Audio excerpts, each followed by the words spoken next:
While we wait for the attorney from KP Law to get here, for those who I haven't met yet, my name is Nate. I'm the town administrator here in Hubbardston. I've been here since December of last year.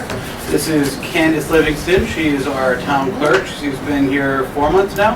Yes. 4 months now, so we're new, but we're full of energy. So we've got that going for us. Tonight we're going to have a kind of round table to kick things off with each representative of a board or committee discussing what they have going on in their little board and committee world. If you don't have too much, you can just give a brief 5-second update, and that's okay too. If you do have anything that you want to bounce off the other attendees here today, that's fine as well. After that, we'll take questions quickly, and then Candace is going to be giving a presentation on how she would like to handle a lot of the aspects of the clerk's office when it comes to posting and the trainings and the being sure that your members are getting sworn in appropriately and just following the rules. After that, there is a open meeting law training by Carolyn Murray, who is our representative at KP Law. She did bring a, what's your actual title? I'm just an associate attorney. An associate attorney who is named Greg Matthew. Greg Matthew. So he's here for Carolyn. He is working with her to learn the ropes, but I'm sure he's going to be great in his own right very, very soon. He's saying he was an assistant solicitor in Brockton prior to arriving at KP Law. So we will start, I guess, with Jeff, because he's the chair of the select board. Chairman. Good evening, everybody. Thank you for coming. And as far as the select board, will be things are happening. We're dealing with a number of things right now presently, and in another month or so we'll be starting the budget and with the school department. But we're trying to investigate possible ways of increasing revenue for the town. These are things that we're discussing. We're trying to improve attendance at meetings, which you probably all know about by now, this week, etc. And another thing that we are trying to solve is the filling up of all the open positions. We just can't seem to get people, for whatever reason, to come in and take, fill these jobs. So that it's tough, we understand, but these are things that don't go away and haven't gone away for a while, that we'll continue to deal with. So that's pretty much what's going on right in the most immediate things. Kathy. Hi, I'm Kathy Hansgate, Chairman of the Board of Health. We are currently working on scheduling a flu clinic at the elementary school. Thursday, I think that's November 2nd. 5 to 7:30. 5 to 7:30. Thanks, Lori. Yep. Another board member. We are also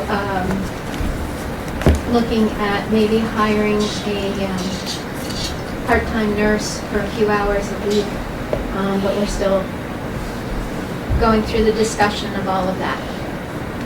Thank you. Thank you.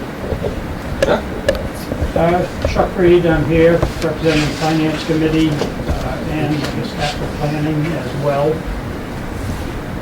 Finance basically waiting for the updated budget and be able to review that, and then of course in the budget for next year as well. And then for capital planning, it's just a matter of what money and what projects we can review and approve for next year. And on capital, I can say there are many projects, but not a lot of money. So that should be an interesting discussion. In that regard, I did decide to go and do a different kind of project this year with capital and give the people at home the opportunity to present ideas for the capital improvement plan. So far, 0 people have chosen to take me up on that, but I hope that they do. And if even one idea ends up making the plan this year or next year, it was worth doing. Mike? My name is Mike Foley. I'm on the ever-popular public safety building committee. And, yeah, I'll just leave it with that.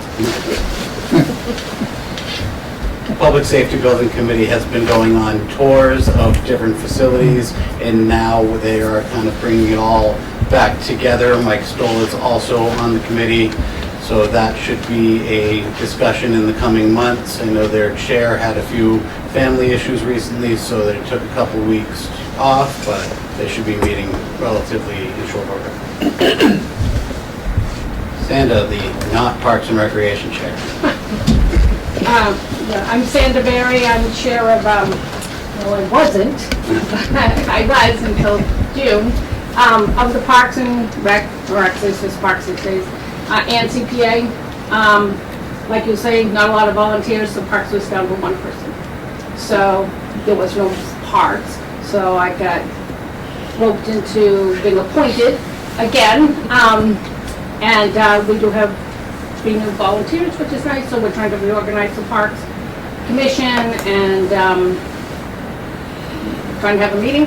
Haven't done that yet, but we're trying to do that. And the basic thing that the Parks does is we advocate for the parks. Like, there's a lot of improvements that need to be done down there, like that walking track that is a hazard. But again, a lot of it comes down to funding, and I'm not complaining, I'm just saying that's our project, really, at the forefront right now. And with CPA, those of you who are or not aware of CPA, but CPA takes applications for funding, specific projects in town. They've done a lot of projects, the library roof, the Habitat for Humanity, the new playground, so it's a very active board, but that board's down too. So again, trying to get people, either be members at large or whatever, to come and sit. That's why I didn't realize you were there. Should have stopped me. I'm part of it. You're part of it. So, other than that though, all positive things. Thank you. Yeah, you're right. Me? You? Or your new member, My whoever new wants member, to. Lorraine, she's been here only for a short time, so she really does. Yeah, right now I'm trying to see what the COA is doing. Went to one meeting that I think I voted on, that was it. And have also volunteered to be their photographer so I can learn about the seniors a little bit more, so I'm hoping to be a little bit more involved. And no more. Projects going on? Sit there. Yeah, Take a no, screen we're and trying make to, a list of the we're trying to get a deck for the back No, to turn of the your- building because this is all we have for space. And in order to make the senior center active and make the seniors stay active and alert, it's good for them. I know a lot of people don't think it's a great place, but it is for seniors that are alone. And so we're working on the back deck. We have a meeting with Ron Burton. We're going down there for a garden party, which is going to be great. We're going to be up at the field day. I got a Halloween trip going. We're working on the Christmas fair. So we've got a lot that we're doing.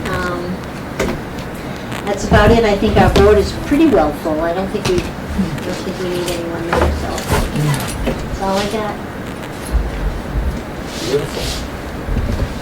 You got anything? Jonathan Becker from the Hubbardston Cultural Council. If you're not familiar with us, we are a council of 5 members. We disperse or award money from the state through the Massachusetts Cultural Council Fund. Last year we awarded $545 amongst 18 grantees. This year we're expecting to probably have about the same amount. So if you're familiar with the summer music program that Katie put on, if you're familiar with the Lions Club and other venues, Henry the Juggler, Maycheck, who does the Passover over at the library, we fund a lot of those types of programs. This year we awarded $6,500 for the state for program 2024. We're in open grantee submission right now. We'll be ending October 17th. We are in need of 2 members. We'll need 5 members total in order to be able to award 2024 grant money. So we are in need of some volunteers. It's about 8 times a year we meet. Most of the time we meet is going to be in this fall here during the decision making process for that money. So if you're interested, if you know anybody interested, come see me and I will, I'll look at. Let's look into the Mass General Law.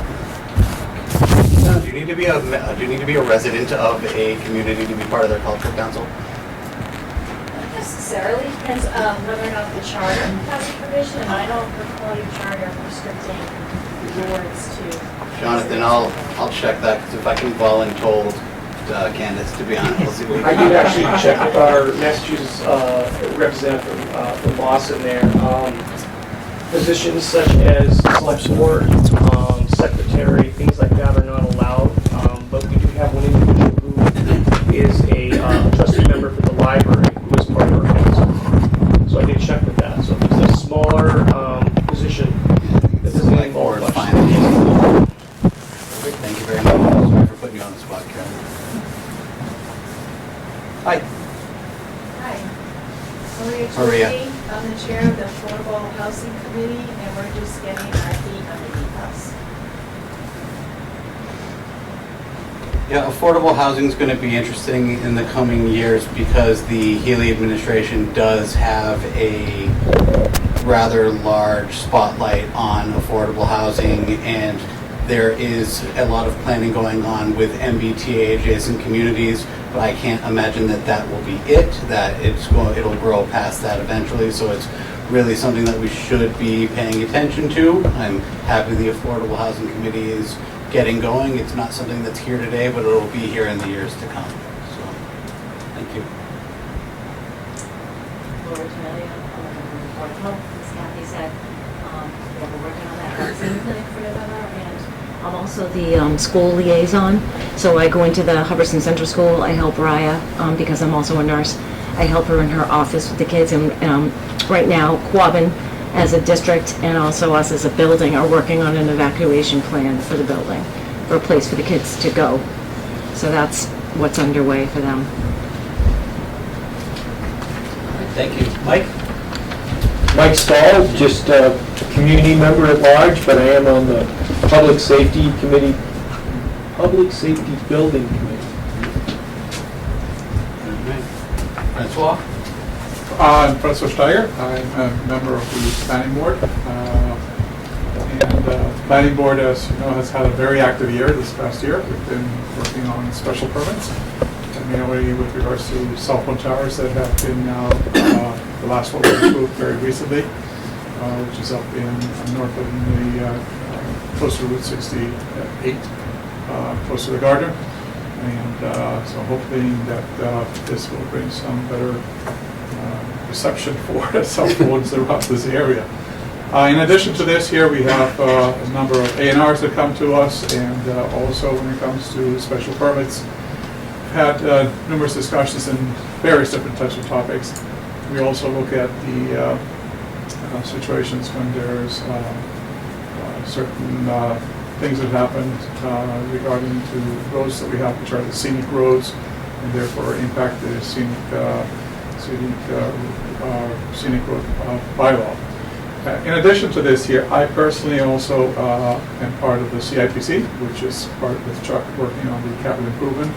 Looking forward to that. I've been doing that for quite a few years, and I know that budgets are tight this year, whereas other years we've had the luxury of taking advantage of some significant amount of funding. And as I was just tapped here by my colleague, I'm also part of the CPC. Now those two, I am really a member as part of the planning board. And in addition to this here, I've been also working with Nate on a couple of additional items, and these have nothing to do with planning board. They have to do one with the municipal aggregation for the electricity. I can tell you that that's moving quite fast. It is moving. A lot faster than I had anticipated, which is really good. We're getting some good traction, and there's some legislative movement. There was a huge backlog at the state level, and that seems to be, that log jam seems to be breaking. And last but not least, we're also working on some thoughts and ideas about figuring out ways in which we can get better funding or funding sources for the town of Hubbardston and look at it creatively. And that includes anything from the pilot payments that we're receiving right now for the watershed and the property that is owned by the state, to other ideas that might come up by a team that will be comprised, I think, of roughly, 5, 6 Yeah. people. There's still room if anyone wants to talk about the budget. So thank you. Thank you, Francois. Colleen? I'm Connie Strittmatter. Connie. I'm Chair of the Library Trustees. Just 3 things just to kind of quickly update you on. This past Saturday, we had our annual road race, so the 26th annual. We had about 70 people register. We ended up raising about $3,800, which goes into our donations account, which we use for programming, or if we need to do updates to the building, or if we need to do whatever, as part of our scholarship fund and so forth. This upcoming year, we have hired a preservation architect to do a buildings assessment for us, to help us kind of prioritize projects we might need to do in the building. So she's going to be coming on board in October, and hopefully we'll have a final report from her like in November or December or so. That money is funded from CIPC, who awarded us funds this past year to hire her. And our annual plan, or our strategic plan, ends June 30th of 2024. So we trustees will be spending this upcoming year working on developing a new strategic plan. So we'll probably be soliciting input from community members about what they would like to see from the library, and also in consultation with like select board and Nate, just to kind of pull things together. So that is what we're up to now. Fun fact about the library trustees, myself, 2 library trustees, and about 5 HVAC professionals went around the library in the pouring rain yesterday trying to figure out where an HVAC system would work historically, and so that was fun. It was the most wet I've been during my time here. I had forgotten the meeting was going to happen, so I was quite shocked when they came walking through the door, but I'm looking forward to working with them on that. Scott? Scott Jansen, I'm the chair of the ZBA. The ZBA has no projects or meetings that have been scheduled recently. We only meet when there's a case or cases that come to us. So it's feast or famine with us sometimes.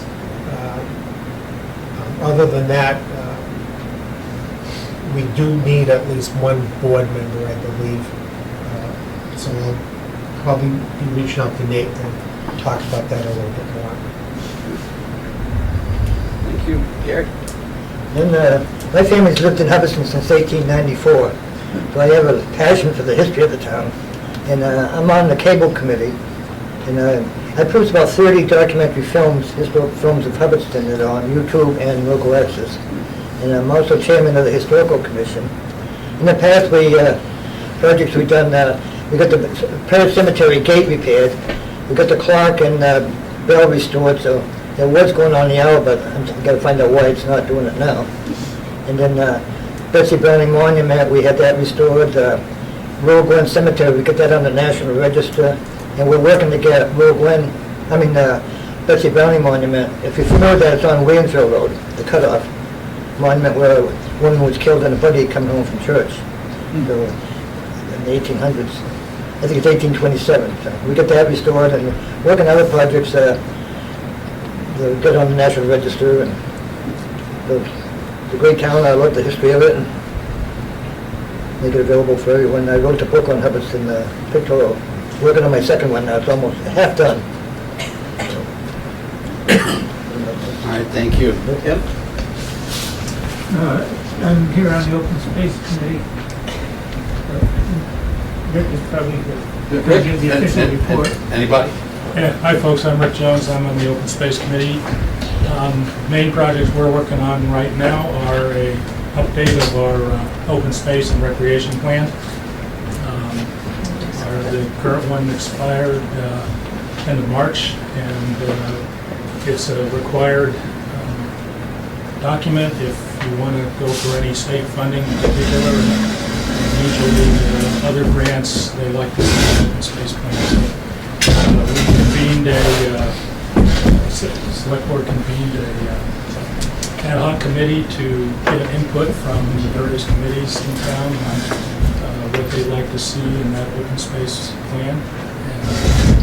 And in addition, we conducted a public survey. We had a pretty good response to. I'm not sure what constitutes a good response to an online survey like that, but we got some good input on that, on what people would like to see in the way of items that would be projects or things to look forward to in the open space and recreation plan. So that's one project we're working on. We're also working on a project to identify open spaces in town that may come available in the future, to evaluate them in terms of whether they'd be valid potential targets for conserving going forward. We have got a tool that we've put together to score and evaluate those properties. And once we get, we've identified most of the properties already, and we'll be scoring them, evaluating them, and then submitting that to the select board and anybody in town actually that wants to see it. So that can be involved in planning going forward. And the only other project we've got that's imminent is because of the monsoon season and our local beavers. One of the trails in the Mount Jefferson Conservation Area is currently flooded. It's got about 1.5 feet of water in it, and we'll be working on that here in the next couple, 3 weeks to get that cleared up and get it back to usable. Thank you. One of the cooler experiences I've had in my 10 months here thus far was, I don't believe it was with Open Space, but it was with what's the auxiliary board? It was an ad hoc committee. Yeah, on an Open Space ad hoc committee, and they had a SMART goal session where everyone was running around with stickers and picking their priority problems. And yes, it did hit on a lot of the open space and that type of issues, but it also went in all other direction to keeping the charm of the community, public space issues, budgetary issues. It was all over the place, and it was really fun, and it wasn't just because I got to play with stickers. So that was good. Up next, we will be doing a public meeting guidance presentation by our town clerk. Our town clerk has been here about 4 months now. I like to tell people that Rutland's loss is Hubbardston's gain, because Rutland's Finance Committee accidentally talked about position cuts if they did not get a 2.5 override. So when their assistant town clerk applied for the position here, we swooped her right up, and she's doing really good so far. So with that, this is Candace Livingston, and she will be presenting on public meeting guidance for boards and committees in Hubbardston. Do you want to grab the microphone for those that'll watch from home?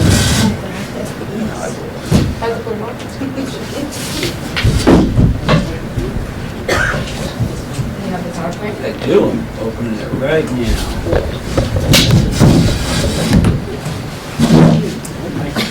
Yeah, you want to grab that? You're amazing. How do we put this on? Just leave it there. All right, so as Nate said, my name's Candace. I've been here about 4 months. I had about 2 years prior to coming here as an assistant town clerk over in Rutland. This will be my first presentation on open meeting and agendas and meeting minutes. All right, so just a quick overview. We're gonna hit a couple of points here just briefly. Open meeting law, agendas, executive session, and what that is, canceling meetings, meeting minutes, enforcements of open meeting law, and resources and some trainings that are available to you all. If the open meeting law topics here wet your whistle, you have a big surprise in store for you with the next presenter. It applies to all elected and appointed municipal boards and committees. Just so you know, actually a hyperlink, I'm going to send this out as an email to all board and committee chairs and members that I have emails for. So this will all go out earlier next week. Let's see, it requires all deliberations and official actions to be conducted at public meetings that are open. I'm not gonna read this all to you.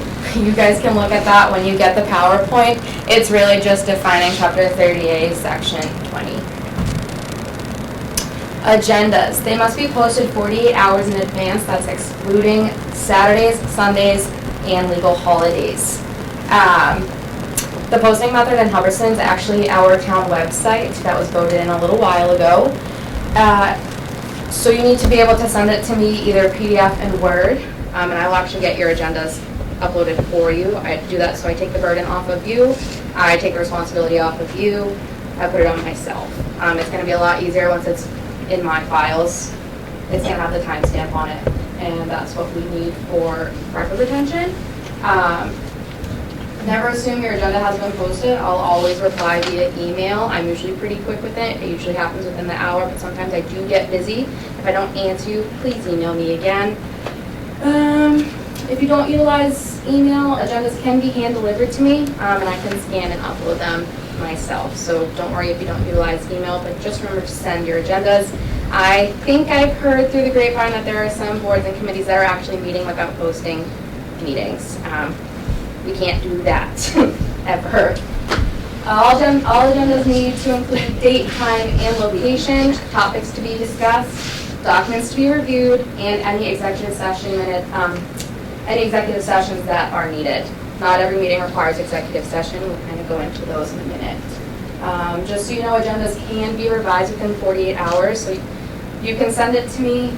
If we need to revise it, we can, as long as it's not a huge topic change. We can get it revised. If it's something that's very big, we might need to wait for another meeting. Executive session is closed to the public. It is just for board and committee members. It's only allowed for purposes as defined in Mass General Law, Chapter 30A, Section 21. Again, that's a link. It will take you directly to the law. It must be listed on your agenda as an agenda item, and you have to state the reason why you're going into executive session. On the PowerPoint, I did list all 10 reasons. They're pretty extensive, so I won't read through them, but there are 10 reasons. When you do have a minute to go through them, please familiarize yourself with them. They will be helpful when you're discussing certain things, like personnel, contracts, those types of matters. The reasons are super important, and I've run into this a couple of times here. You can't just go into executive session because you don't want people to hear what you're talking about. Like, that's not allowed. That'll get you a slap on the hand, if not worse. So just remember, Candace is here to guide you in all this stuff. Here to protect you. Everyone wants to help with this. 3 slides, wow. The reasons are long. Meeting cancellations. If you cancel a meeting, it's not a big deal. Please let me know. I update your agendas on the website. You don't want people from the public showing up to your meetings that you've now canceled. They get upset. I would too. It's a little irritating. You want to make sure that you're having that communication with the public because we're really working on transparency here. Once you cancel a meeting with me, I don't delete your agendas off of the website. I just edit the tops of them so they show that, hey, my meeting's been rescheduled. It will read exactly as it says on here, canceled due to lack of quorum, or rescheduled, and then it will follow the new date and time. So keep that in mind when you're canceling meetings. I know a lot of things happen. Meetings get canceled all the time. Not a big deal. Just let me know so I can update the public. I send all of those revisions out as a news blast from the town site. So it's important that everybody gets the information. Just another point of procedure that happened here this year. This board's not here. If you cancel your meeting, you can't uncancel your meeting. Like there was an issue where a board canceled, then left, saw so-and-so in his car, and came back in, held the meeting, but a couple of residents that had come to attend the meeting had already left. That was unfair. If you cancel the meeting, you're done. All right, sorry, I keep going. No, that's... Can I go, quick question, 3 other questions? Yeah. Okay. What happens if you do not have the quorum of the individuals? How much time, so say for example, a meeting is scheduled for, let's say, noontime, and there's no quorum of those who are part of the board. How much time before it becomes an automatic cancel? I don't know if there is there a time frame? There is no time frame. I mean, if we want to go back to our days of, sometimes in college, there was the 10-minute rule. If the professor didn't show up, then it was, fair game to walk out. What I see a lot of people doing now is, number one, depending upon the time of day, depending upon weather conditions, we might sometimes want to give people a little bit more time.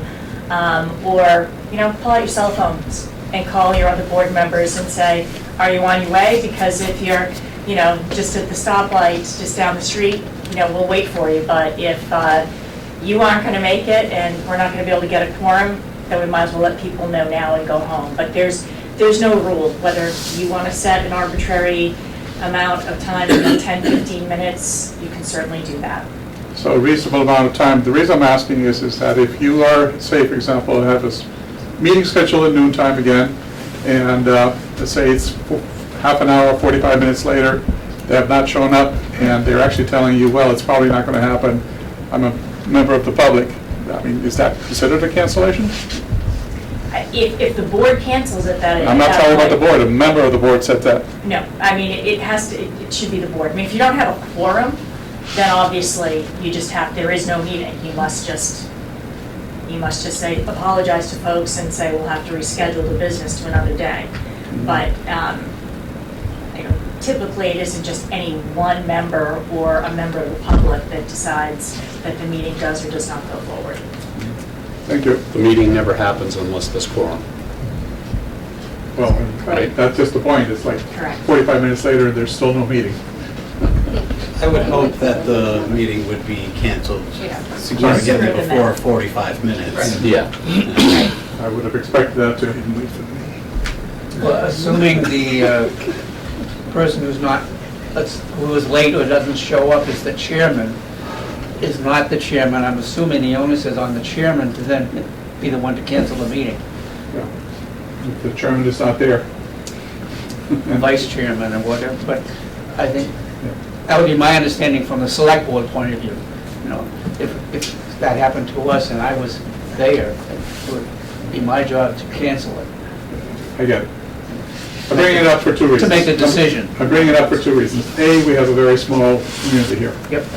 And the second is that it has happened to me, where I have attended a meeting, nothing was happening, and after 45 minutes, I finally left. And one of the members of the board indicated that was probably not going to happen. So I feel like it's a limbo situation. And I think that needs to be at some point in time figured out and addressed. Thank you. Yes, so I have been given multiple answers to this by multiple TAs, so maybe we can clarify them. So the CPA, the way it was set up, there's supposed to be 9 members on that board. There's never been more than 7. Is the quorum from 7 or is it from 9? Typically, a quorum, so the general rule for every quorum is, unless a statute or your charter says otherwise, your quorum is a majority of the membership of the board. So if you are truly a 9-member board, but you've got 2 vacancies, you are still a 9-member board. So your quorum is 5. But that can be varied by either statute or by charter. Thank you.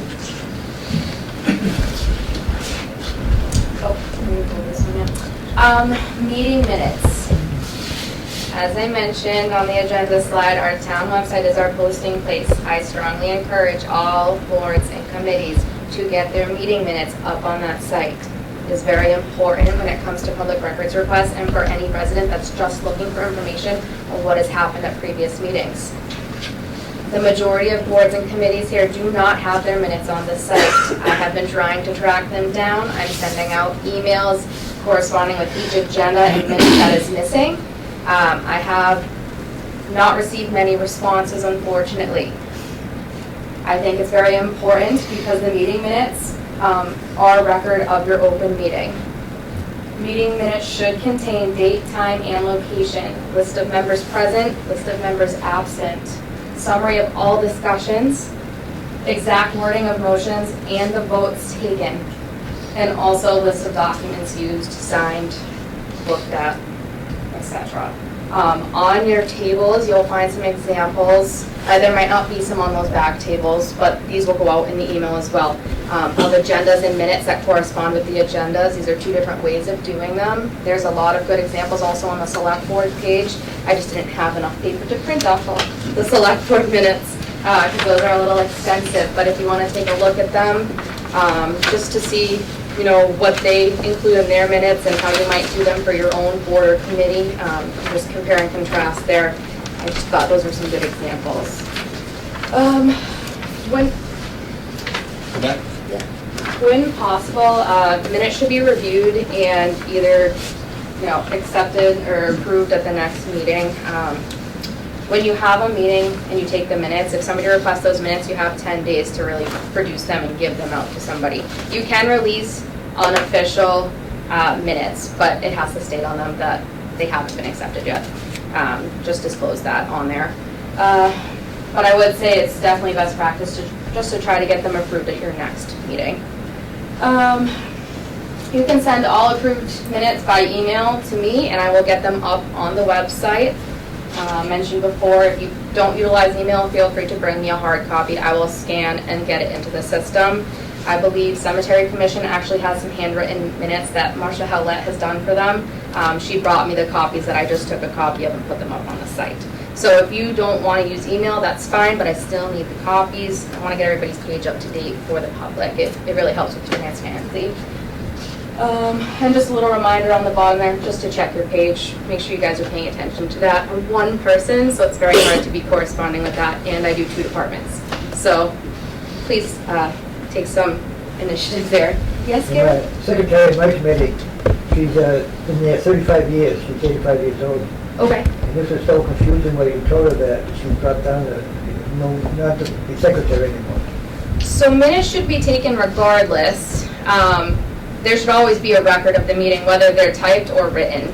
So I know that the email might be intimidating, but I have made it accessible to everybody.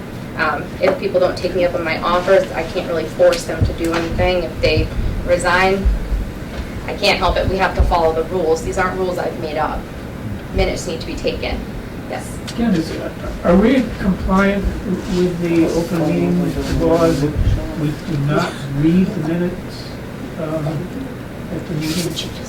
So you don't have to read the minutes at the meeting. I've seen some people actually distribute minutes prior to, but not to everybody all at once. Just separate email, send the documents. You can read them on your own time, and then when it comes time to accept the minutes, if you have any comments or any questions on the minutes at that point at your meeting, you can then go over them with your board committee. So I'm going to throw some newfangled technology at this. We record all these meetings, right, for YouTube and such? Yes, I believe Nate has encouraged everybody to meet in the rooms that record, yes. So you can turn on transactioning, and Okay. it will convert all of the spoken words to written words. Okay. The format might not be that great, but it is the written words, and it's probably far more in-depth than a minute. Minutes, and you could post that So automatically. some people are going to be scared about from what I'm about to say. I've had some success taking the transaction type, running it through ChatGPT, and Yes. having it come out as as a decent set of minutes. Yes. So I think that's where we're at. I think it would probably be easier for you in the long run. Yeah. And might just make the meetings go a little quicker. Right. I mean, nobody likes to sit there and take notes. No. I know I do it for the board, so Yeah. I understand. Yes. Is it required that all meetings are filmed?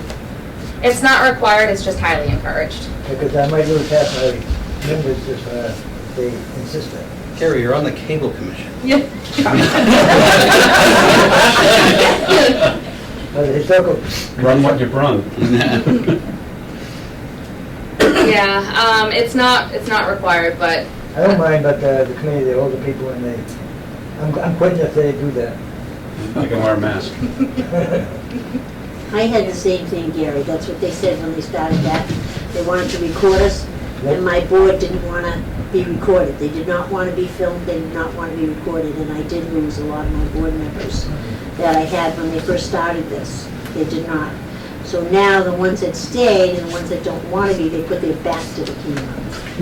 So they don't, well, they have a, but we did lose a lot of board members, so I know what you mean, and you feel bad about that, because you really don't want to lose Look at a them. full committee now and a couple of alternates. Yeah, and you don't want to lose that committee, because it's so hard to get people to be on your committee.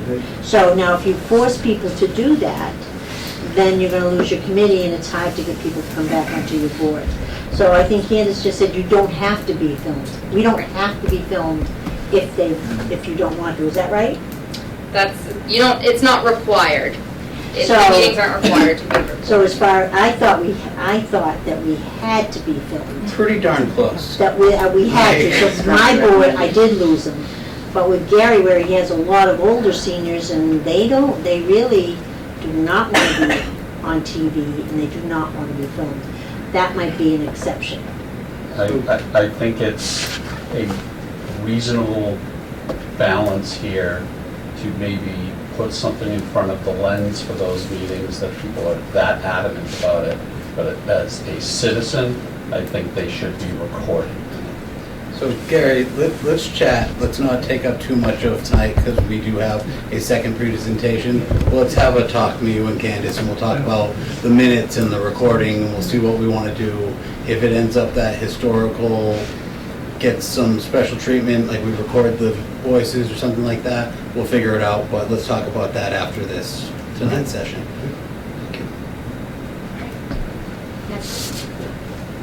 Oh, sorry, Mike. Hi, Mike Stahl, 5 Lombard Road. I think this might be a little bit of semantics, however, the term recorded versus filmed.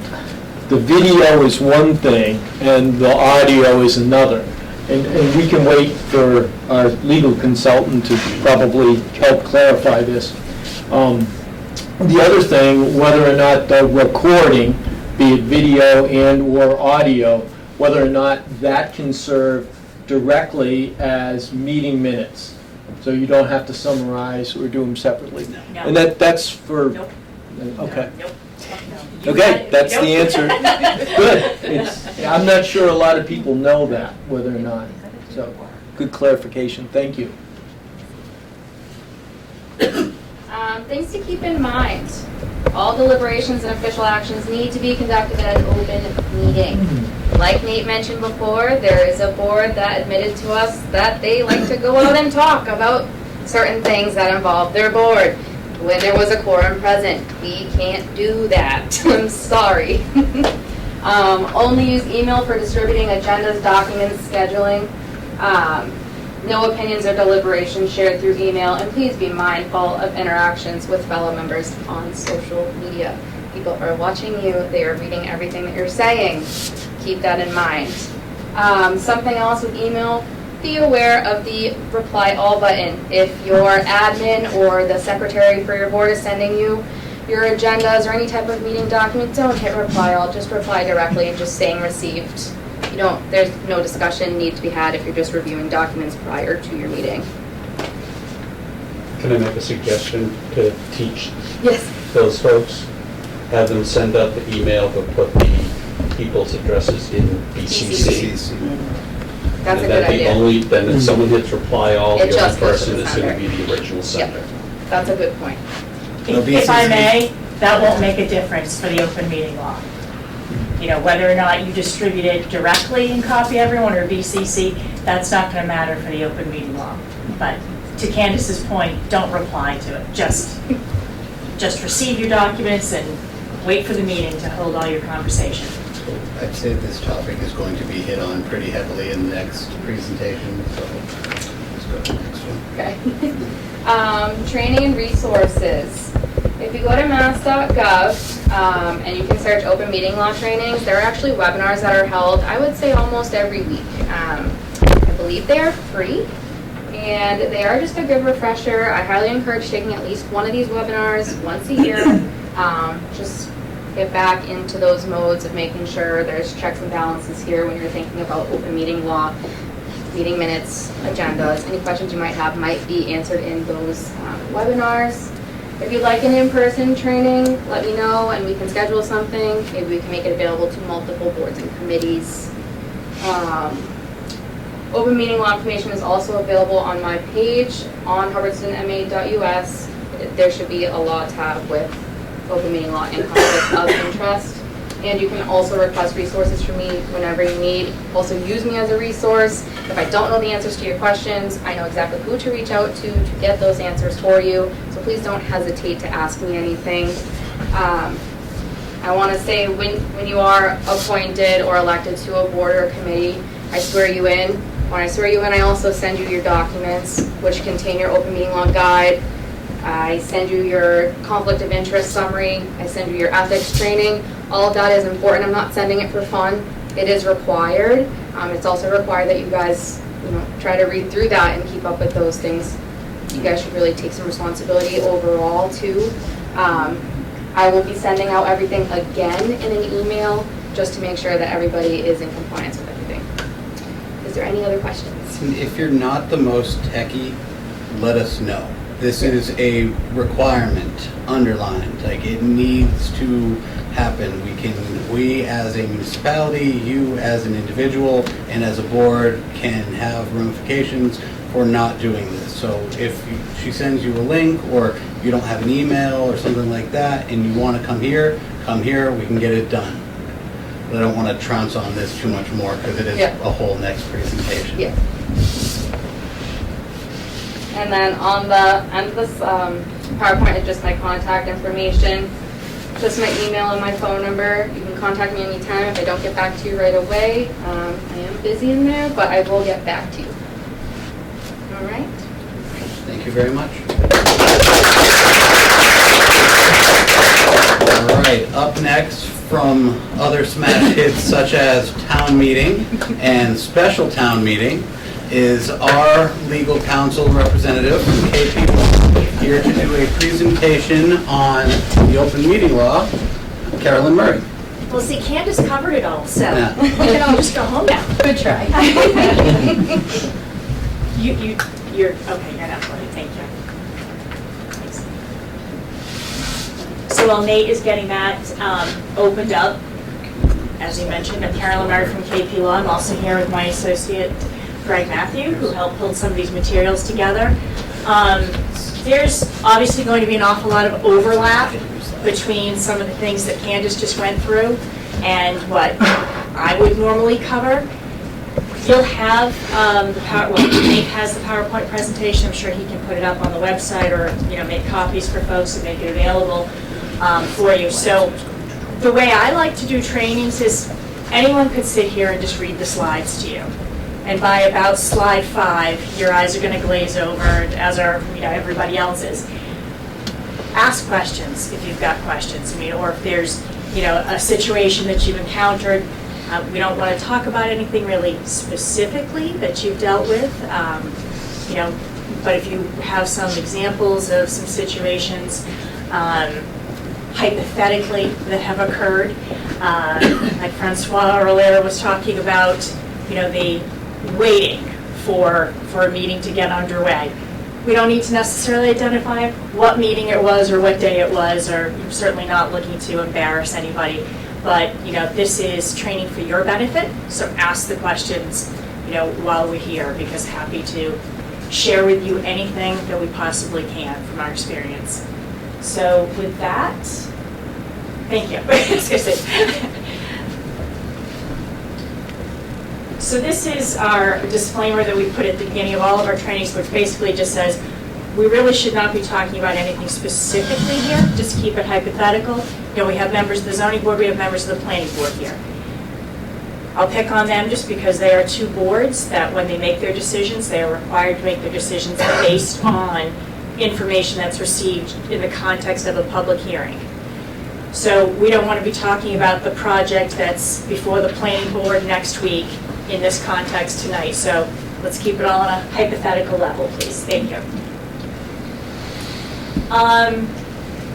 Just a general introduction to the open meeting law. Some states also call them sunshine laws, but pretty much every state has some sort of version of this that basically says, if you are a member of a public body in local government, all of your actions are supposed to take place in the light of day, with the public being able to witness its government and action. So that's kind of just the basis behind this. It also, a little bit tonight, might also intersect with the public records law. You know, as questions or as some topics come up where applicable, I'll delve into the public records law a little bit too, because obviously when we talk about meeting minutes, it's both a requirement under the open meeting law, but also public records law. So I'm going to also try to not duplicate too much of what Candace covered, just out of respect for all of your time. But so the major areas or issues that we're going to cover tonight is notice, purpose, and minutes. We'll go through these all in a little bit more detail, slide by slide, but those are the big topics that we'll cover. So let's start at the very beginning, a meeting. And Candace did mention that a meeting is a deliberation. It's a deliberation among a quorum of a board. It's also got to be a deliberation about something that is business that is either before your board or is likely to come before your board. So for example, you might see a quorum of, let's say, the planning board. Friends, I'm sorry, I'm probably going to pick on the planning board tonight. You might see, you know, a quorum of the planning board chatting about something and think, oh no, here we go, we've got an open meeting law violation because they're all over there in the corner of the room chatting about something. If they're chatting about the Patriots game, and whether or not we were a little disappointed that we had to wait till the game was over to see Tom Brady's halftime tribute, you know, that's not an open meeting law violation. That's not a deliberation about anything that comes before the planning board. But if you're off in that corner and you're whispering to each other about the telecom special permit that you either just issued or that is, you know, going to be coming before your board in the coming weeks or months, that is a deliberation. So you've always got to sort of stop and ask yourself, before I start to have a conversation with what could be a quorum of my board, stop. If I do have a quorum of my board present, what are we talking about? If we're talking about the weather, fine, go ahead. But if we're talking about an application that's pending or that we hear is coming or going to be submitted soon, stop. All of that constitutes a deliberation about business under your jurisdiction, and that has to take place in the context of a public meeting. We talked about quorum a little bit earlier. The other thing too to bear in mind, public body, Candace did mention that a public body is any multi-member board, committee. It also applies to subcommittees. There is an exception, however. So if the select board forms a subcommittee on, we want to explore proper sites for, say, a new town hall. That subcommittee that reports to the select board is subject to the open meeting law because the parent board, meaning the select board that appointed them, is subject to the open meeting law. You have your town administrator, however, who is not a member of a public body. He is just an individual. So your town administrator might appoint that same committee. We're going to have an exploratory committee of where to place the HVAC system. Those meetings and those discussions that occur with a subcommittee appointed by an individual, not subject to the open meeting law. You could still go ahead and you could still post those meetings if you choose to, because maybe you want to be transparent, maybe you want to invite the public in to be part of those discussions, but it is not required if the parent appointing that subcommittee is an individual. Which is what we did with the structural deficit working group. That's what we did there. Could I ask a Absolutely. hypothetical? They're all hypothetical tonight. No, we've had it brought up about people not being able to come so that you don't have a quorum. what happens, or what is the correct procedure? Let's start with the town meeting. Because in the years I've been, 11 years I've been on the select board, this hasn't happened in Hubbardston, but it has come close. We were in the middle of a town meeting. Sometimes town meetings go long. Sometimes there are certain items that people will come to because it could be controversial or whatever, and then after their item is There's done, an access to they this, leave. yes. Yep. What happens when and if you lose your quorum? Does everything just have to shut down and et cetera? So, the open meeting law doesn't apply to town meeting. So the loss of quorum at town meeting is not the same thing as, say, a loss of quorum at the select board meeting. I will tell you, something that actually happened to me during the town meeting season in the spring. Exactly that. Everybody was there for these 2 or 3 articles, and then there was this mass exodus. And then someone stood up and questioned the quorum.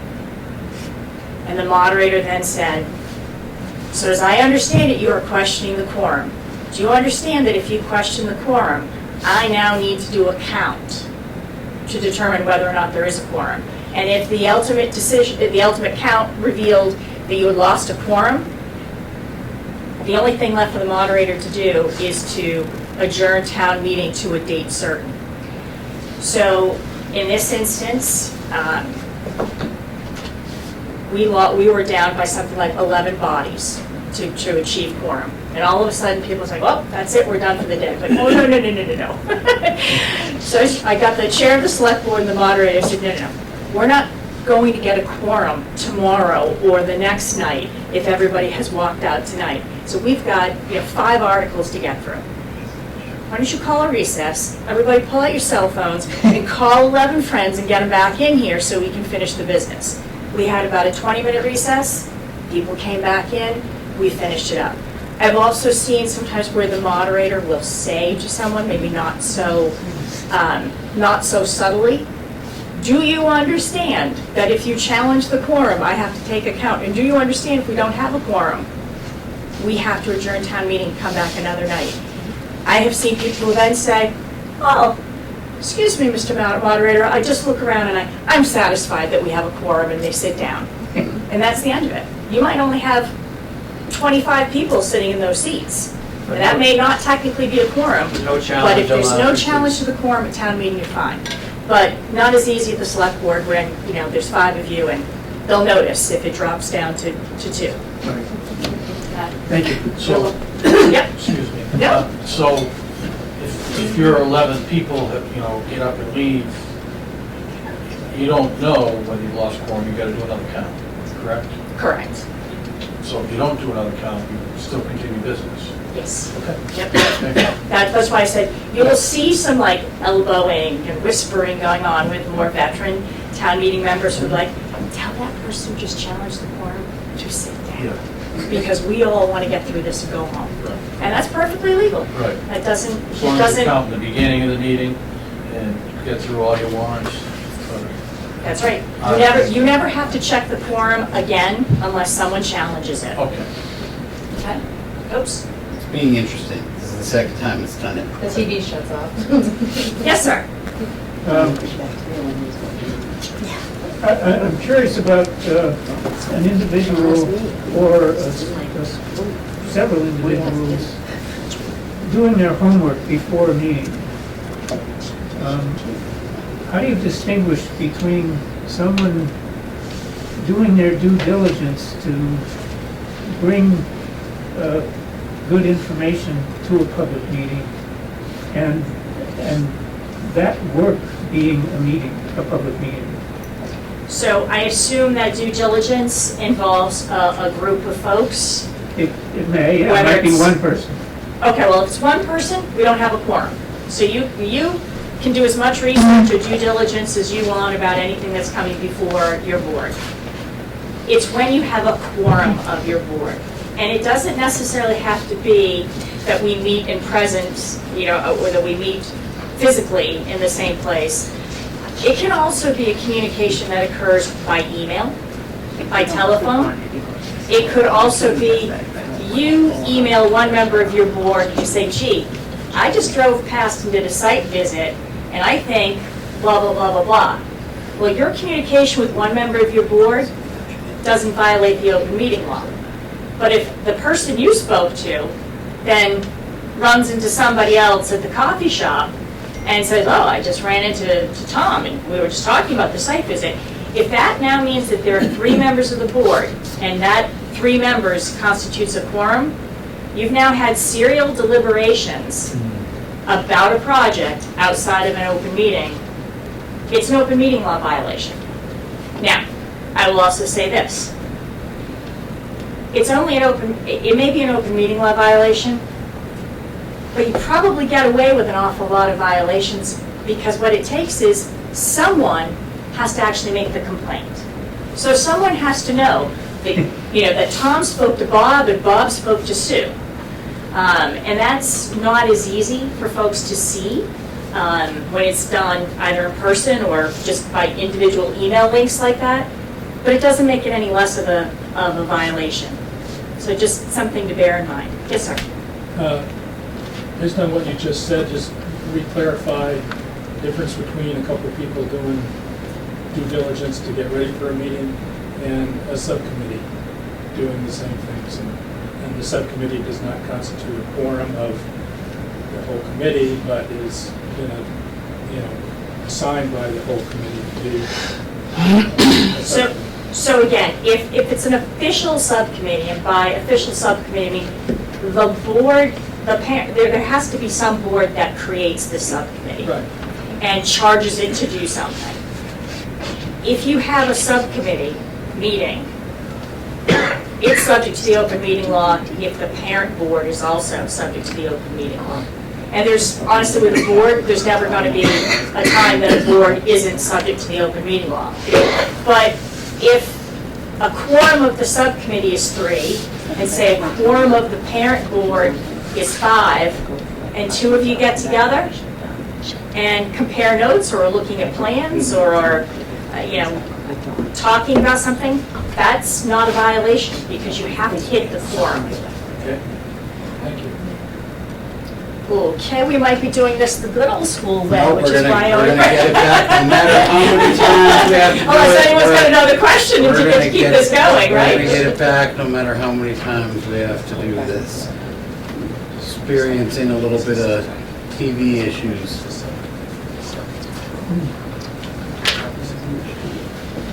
So one thing that I think dovetails with the question about due diligence is what isn't a meeting?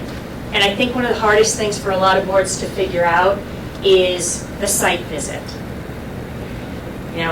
If, again, I'll pick on land use boards because they often need to actually go to the site and they need to get their bearings and get the lay of the land. They need to know where the brook is, where the rock outcropping is, where the next door neighbor's fence is. They need to go out and see all of this so that it makes sense to them when they're looking at it on paper.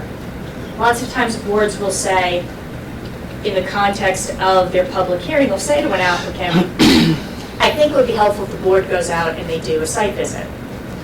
So the question then becomes, all right, does the board post that as a meeting, as a site visit?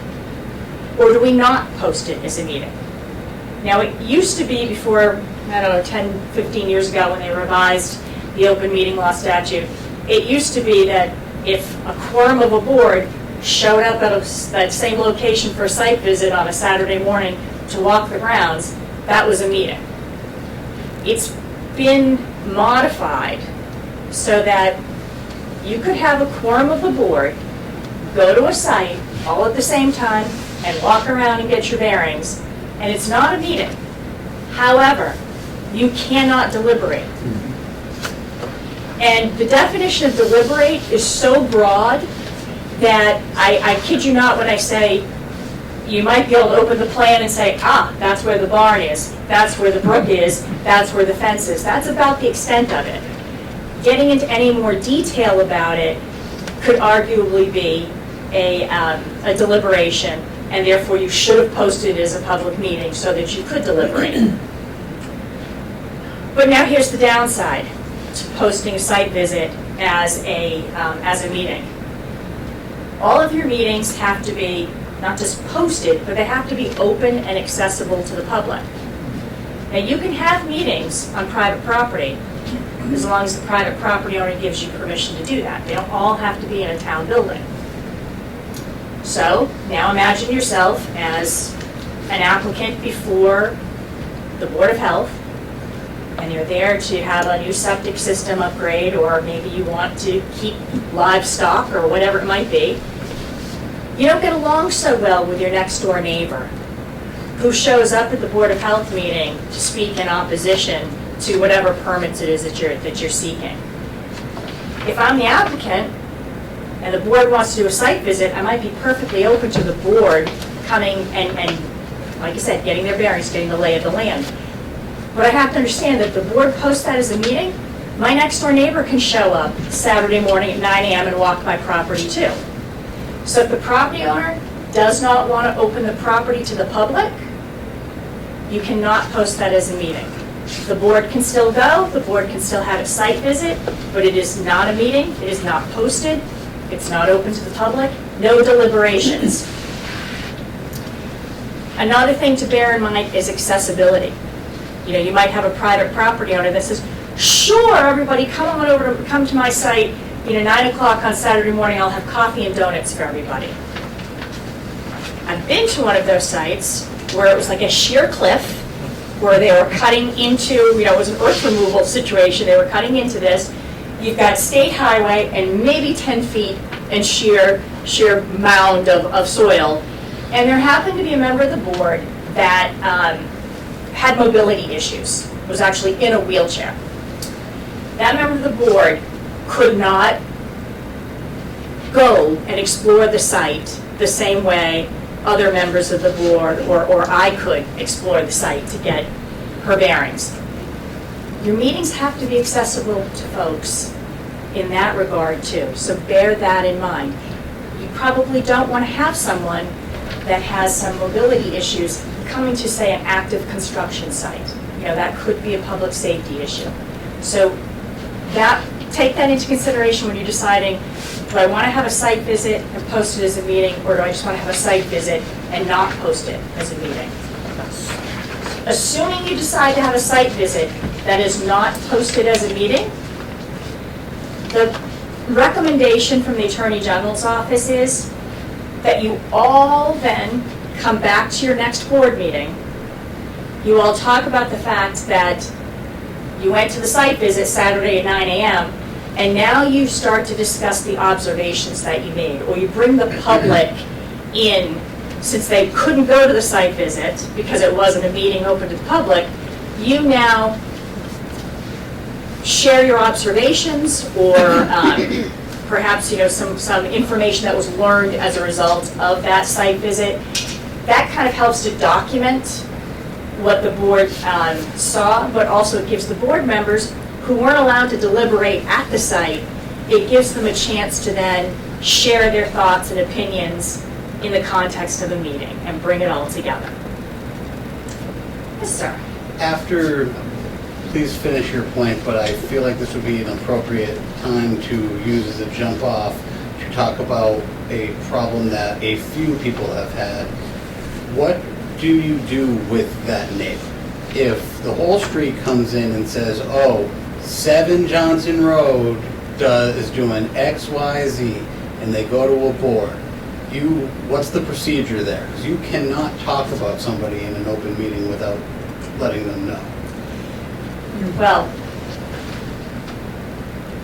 first, if this isn't an appropriate time to jump off on that. No, that's fine. First, what I would suggest is if a board feels they want to do a site visit, that usually comes up in the context of a public meeting. And typically, a board member, could be the chair, could be somebody else, will say to the applicant or the applicant's representative, we'd like to come out and view the site. Do you have any objection to us viewing the site? I would then follow that up with, do you have any objection to members of the public also viewing the site? And you might get a couple of funny looks, but like I said, that's when you can explain it's because we're trying to make a decision as to whether or not we post this as a meeting or we don't.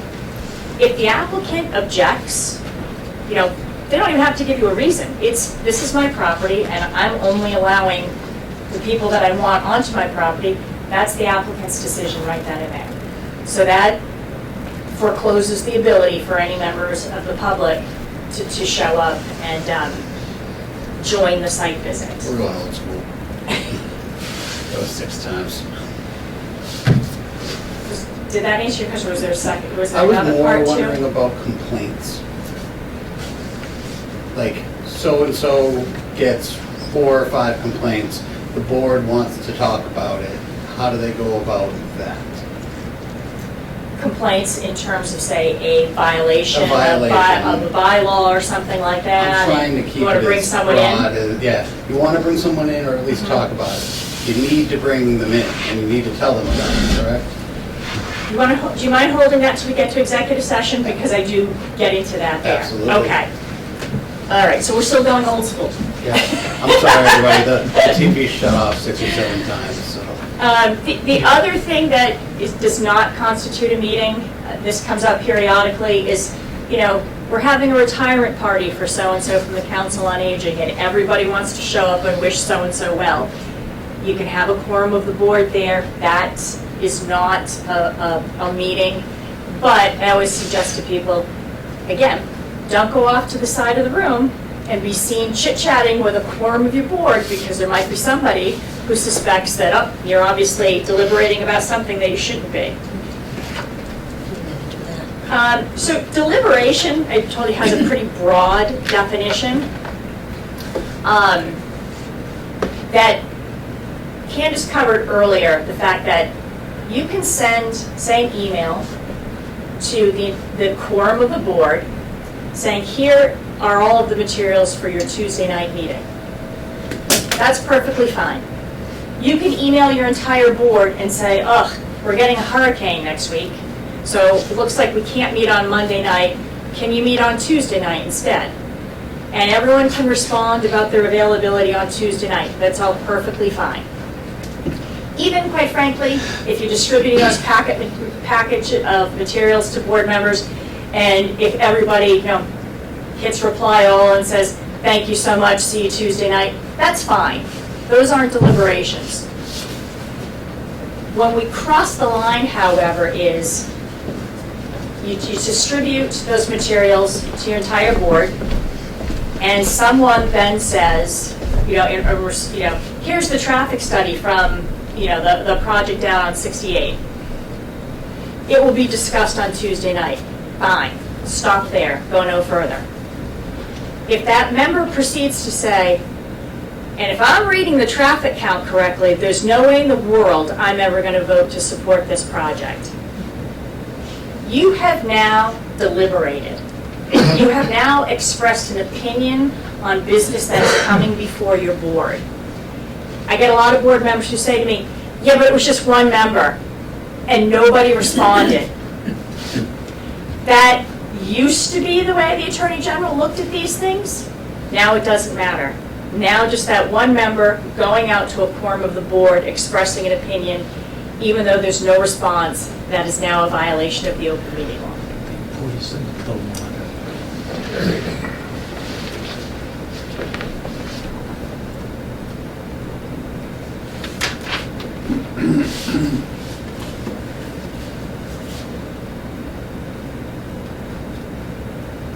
Just going through this, I think I've covered some of this. Folks have also asked whether or not remote meetings has changed any of these rules. No, it really doesn't. I will say that in the remote environment, there's sometimes some questionable behavior of what you might be seeing going on if there are, 3 or 4 members that are huddled around a table, a few other folks out there. People pull out their cell phones and they text other people during a meeting. Technically, if somebody is remote and decided to text somebody who was present thinking nobody can see what's going on here and says something in a text message that says, I'm not voting for this or you, that's a violation.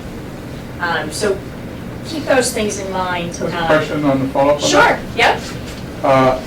We have an attorney, obviously, in our planning board, and one of the things he's warned us is that personal electronic equipment, such as cell phones or personal computers, if they were used during a open session or open meeting, that they are potentially, somebody can request that the electronic equipment be made available for discovery. So I'll take it even further than that. I used to work for a town for about 14 years, and people used to make fun of me because I would carry 2 cell phones around. To this day, I carry 2 cell phones because it's just, I always had one that was for personal use and one that was for all my business use. And people say, oh, why are you doing that? I said, want to know why? It's because any email that I send or I receive, Text messages. or text messages, or photos, or social media, Or meeting That- minutes, I'm sorry? or meeting minutes. Meeting minutes, whatever it is that you can think of that goes back and forth between people, if it has to do with Town of Hubbardston business and a board that you sit on, it's a public record. I get a lot of folks who say to me, oh, but I sent it from my personal email account. Does not matter. Do you want to know how many times we've had subpoenas for your personal email account? And I've had to say to folks, well, do you want to search your personal email for it? Or do you want us to search your personal email for it? Because the fact that you used your personal email to send or receive information doesn't shield you from the fact that it is still a public record. Doesn't shield you from the fact that it might still contain a deliberation that violates the open meeting law. So it isn't so much having your cell phone at a meeting or having your laptop open. A lot of boards, especially in the last few years, I see a lot of iPads and laptops that are in use because your packets are now digitally there. The fact that you just have your iPad or you have your laptop out, that isn't the issue. It's what is the material that's being transmitted. Or if you're using it during the meeting. Yes. Because somebody can actually question as to whether or not you used it at that point in time for the transmission of information or data that should have been public. They could, and I mean, I've had some people say, well, I'm texting my, I'm texting my spouse, I'm texting with my child who just came home, or whatever it is. Whether you're telling the truth or you're not telling the truth, honestly, I don't want to know. I don't want to look at your personal texts. I don't want to look at your personal emails any more than anybody else does, but you do open yourself up that if someone makes a public records request and they specify that there were materials that they know or electronic or otherwise that they suspect were being used during the meeting, there is the potential that that personal document you might have been working on, in theory, might be discoverable. Now, let's suppose you're, I'll use myself as an example. Suppose I was a member of a board and the board is meeting and I'm sitting there and I'm, reviewing a contract or something like that. Putting aside the fact that I should be present and engaging in the board that I'm there to serve, but suppose I'm doing some personal work, while this is going on. I don't think that in and of itself automatically makes the contract that I was working on for, could be for my, personal, my personal house, maybe I'm, dealing with a contractor, or it could be for another client. That in and of itself doesn't necessarily make it a public record, but I will have to answer to a public records request that says, and Carolyn Murray was sitting there with her laptop open, tapping away, and I want a copy of whatever document it was that she was working on. I'd have to then argue that it's somehow or other, privileged. Not a road we want to go down. Yes, sir. So our state grant management system, if we use that during the meeting, and I use my personal laptop as my laptop now, subject to that. So I should then request from the town office equipment then, if we're going to use the software?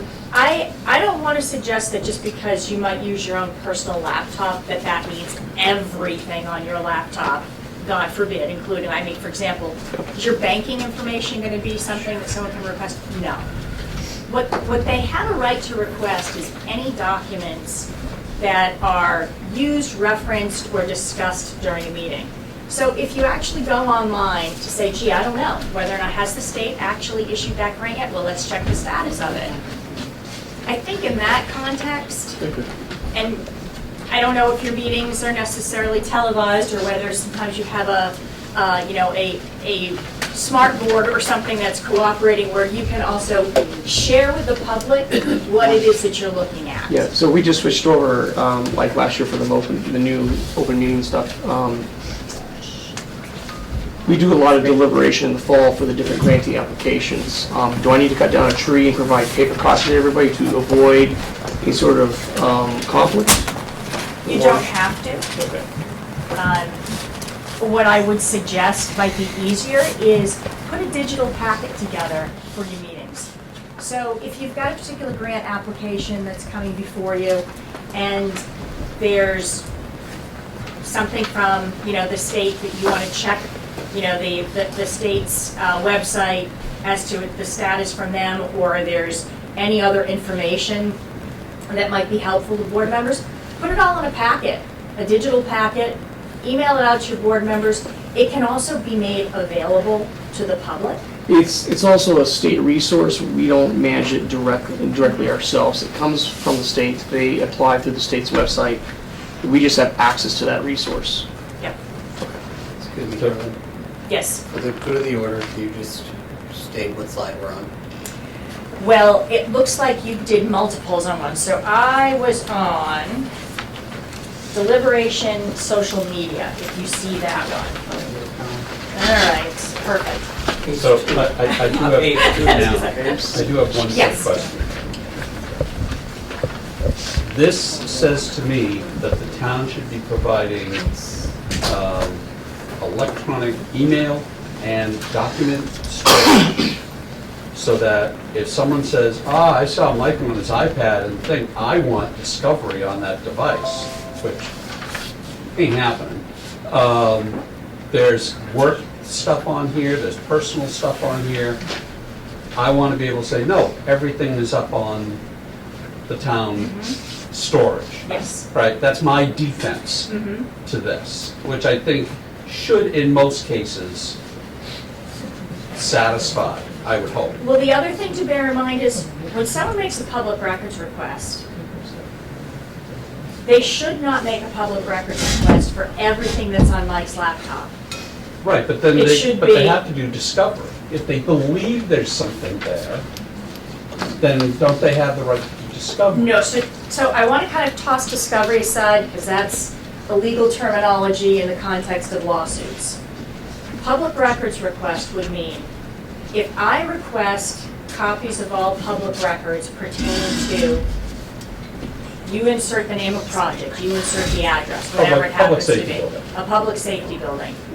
If you have any public records on your laptop or on your iPad, you have an obligation to produce those, but you're not going to hand over the hard drive.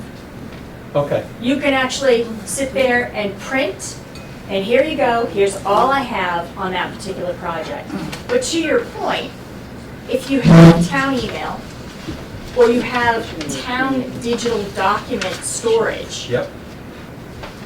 then you don't have to sit there on your own time and go through your personal computer and find every document that might be relevant to the public safety building. Instead, they're going to be referred to the records access officer, who's going to check, Right. going to go through the And digital honestly, file and that produce it is how I that way. think it should be, that if you join a committee, you're going to get a town email and access to the town storage for your committee. Now, if that means incurring cost, then that's probably something we're going to have to budget for. But it's either that or you're paying a lawyer to go through everyone's stuff. Or it isn't even paying a lawyer, it's now, I would have to reach out to you, or Candace would have to reach out to you and say, well, we've got 10 days to respond to this request. You can now search everything in your laptop, and you can forward anything that's responsive to Candace or to me, whoever is coordinating the response, now it's your time. Yes. And, you know, all of, stuff is going through my personal email. Mike, can you meet here? Can we do this? Can we do that? That should all be on town Ideally, infrastructure. yes. Okay. You're probably Go ahead. not happy about that statement. Yes. So I understand ideally, yes, and as part of our IT RFP that's out right now, I did tell whatever company gets it that we do want more emails. Right now, we have about 30 emails, they're $110 per year a pop. That's something I am looking into. I understand what value it brings to the table to be able to have our IT company and say, hey, pull all of Mike's emails about the public safety building, don't bother him, get it out of here. In a previous life, I've actually had to deal with that with a city solicitor wanting everything from my Facebook messages. And I had to then do what you said, tell them, oh, get it from my dead hands or give me a subpoena. Yeah. But that can get that bad, but we're gonna look into it and we'll see what we can do. I don't know if town drive is gonna be the way we go, but quite possibly town email could be something that happens in the future. Yeah. So, Go ahead. go ahead, no. All right, I'll go first. I'm gonna try and go on the dark side here on this. No, I have no information on it, but, so, my cell phone, let's say, we happen to have a quorum while we're out, 3 select board members, we're out, and it just ran into a quorum. Now somebody wants to request for the information off the phone, and now they're calling live. What happens then? That's going to be a little bit different because, you know, similar to when I said to Mike, it's not like somebody can just grab your laptop and say, Right. we'll be back, we're going to copy your hard drive, don't worry about it. Just because a quorum of a board is out in the parking lot Yeah. or, you know, at the school, whatever it is, and just because someone might think you're violating the open meeting law, they have to file a complaint. You know, they have to allege that on September 12th, they saw 3 members of the select board outside the school engaged in a conversation, and I walked by at one point, I heard somebody say something about the police station, so clearly we were talking about, you know, something of you know, town business. They have to file a complaint. I, in all likelihood, would meet with you or meet with Nate to go over a response to the complaint. We'd say to each of the board members, all right, what happened that day?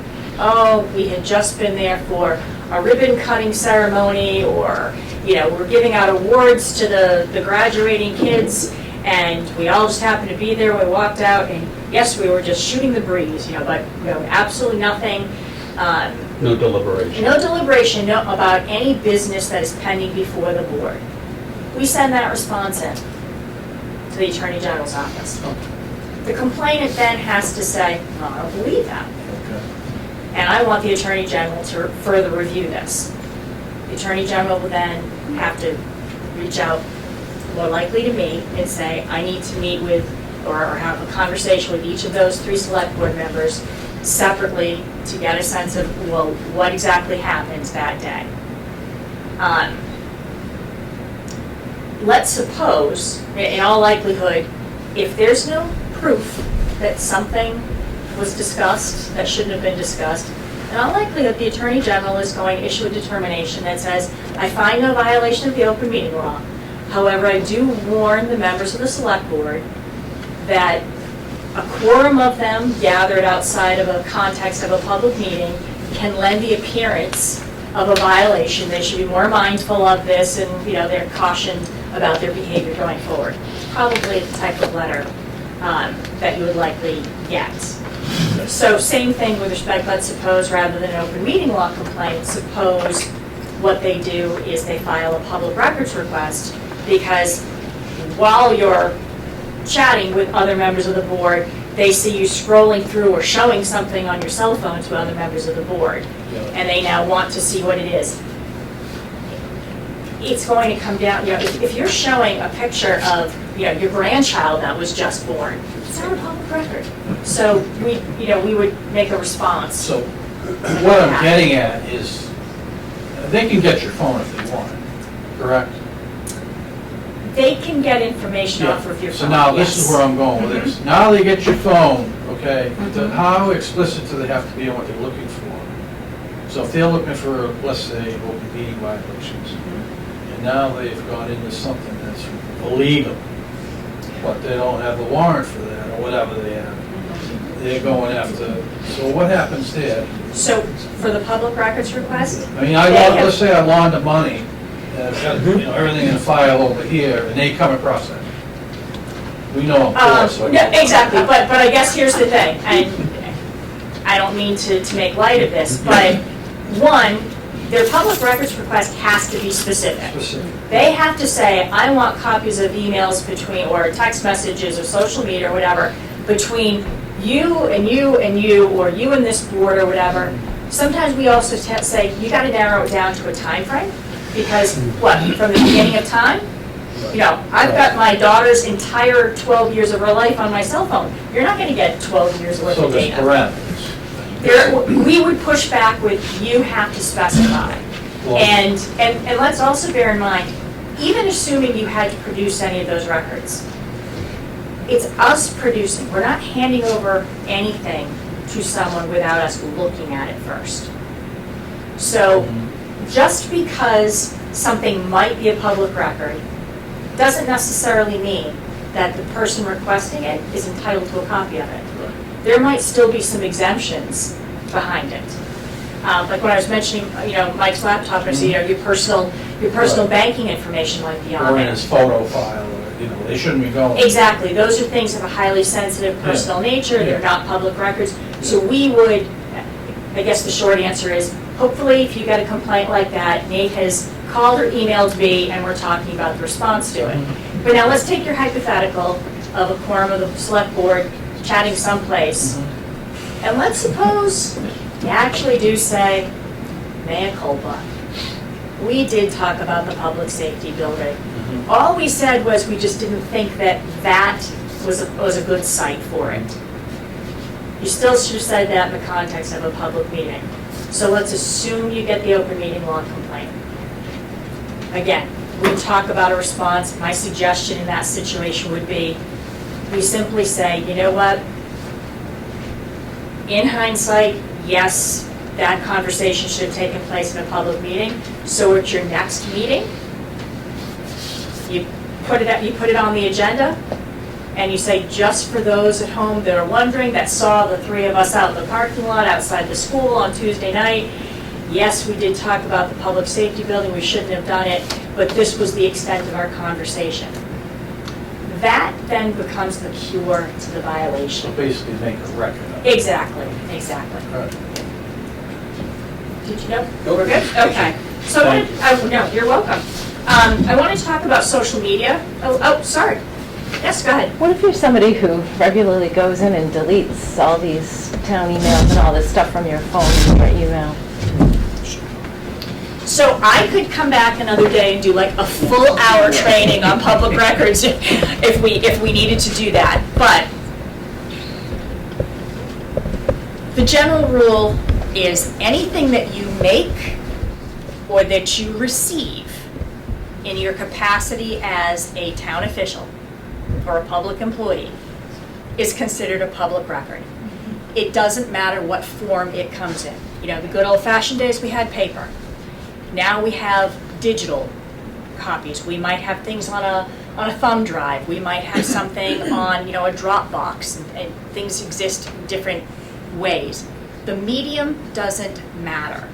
If it is still something that you've received or that you've created in your role as a board member, it is still technically a public record. By virtue of it being a public record, there's a timetable for how long certain records have to be retained. So, for example, the general rule, but this is not relative to every document, but the general rule is 7 years. You have to retain things for at least 7 years. Most things, okay? If we're talking about personnel records, it goes to like 20 years after the termination of the employee. So some things that have a longer lifespan. if we're talking about an email, and the email is back and forth between board members saying, we've got to cancel Monday night's meeting, can you meet Tuesday at 7? And you have a series of exchanges back and forth about scheduling the meeting, and you all then delete that string after the meeting date has been set, that's fine. Because the purpose of that document was really only to set the schedule. So it's life expectancy, if you will, as a public record is shorter than something that might be an application for a special permit or someone's application for employment with the town, things like that. The Supervisor of Public Records website has a municipal records retention schedule. It is very lengthy, very detailed. There is also a state retention schedule. Don't get confused with that one. Go to the municipal one because they're not the same. They are incredibly detailed about the types of documents and how long they're supposed to be kept. So, like I said, These meeting minutes that we've been sent to look at before the meeting, can we just get rid of those because they're already going to be put on the town website and everything else? We don't have to keep that copy of the meeting. Well, here's the other thing too. Just because you receive something doesn't necessarily mean that you all, you've got 5 members of the board, 5 of you get this packet, 5 of you get the same copies of plans or draft minutes or whatever it happens to be. You don't all have to keep file cabinets for however long you serve on that board with all of your materials. What is important is that there is an official copy of everything that is kept somewhere. Typically it is town hall. Now it is also, in our digital world as well. As long as someone is keeping say a master copy of everything, you can throw everything that you've been stockpiling at home out. Okay? Was there one more? Sure. Just to speak to the retention schedule, I will actually include that on the email I'll send out next week with all the documents. Just so everybody has the most updated one. I believe the most updated one is as of March 2023. Fun fact, I'm screwing with the retention schedule pretty bad with this Okay. whole laser feed. We're not talking about that right now. Not today. So Me and Candace disagree on the laser feed. I like paper. So one other thing about social media is just like your personal cell phone or your personal laptop or your iPad might be considered or might be accessible to the public for a public records request, so is your social media posts. But on top of it all, you've also got an open meeting law issue there. If you are on Facebook, if you are on some sort of blog, if you are, on X, whatever the heck, social media of choice you might participate in, you don't always know who you're talking to, or you don't know who's forwarding what you've said to whoever. So if we go back to my example earlier to these gentlemen over here so Tom tells Bob something, and Bob then tells Sue. Sue then blasts it on Facebook. That's a reality of the world that we live in today. So I say to board members all the time, if you really, really, really need to be on social media, and there's a discussion that's going on about something, the public safety building, and people have got the wrong square footage, they've got the wrong site, they've got the wrong dollar amounts, all of their facts are wrong, and you can't help it. You want to jump in there, and you want to correct all of these misstatements, and get the truth out. Please don't. Please don't. And I know that's going to sound silly. Please tell Nate to do that on the through the town's Facebook page or whatever social media they use. But you as a board member, please refrain from that, because that too could be an open meeting law violation with a deliberation, especially if you express an opinion on something and that, for all you know, the group chat that's going along, you didn't know that Max's mom was actually, like one of your board members. what I do say to folks who feel like, but I can't, I have to jump in, I have to say something. I said, then try this. Try jumping in with, there's a lot of misinformation that is going around about this project.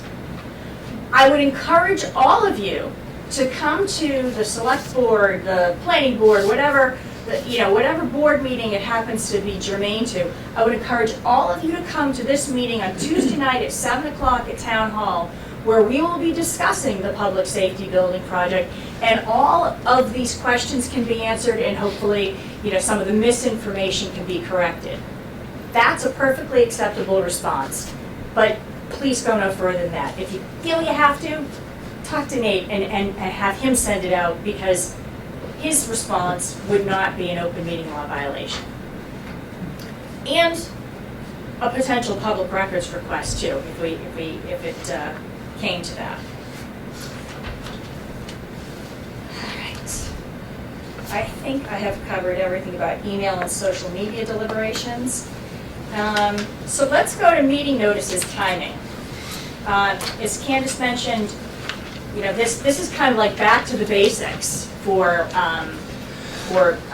meeting notices.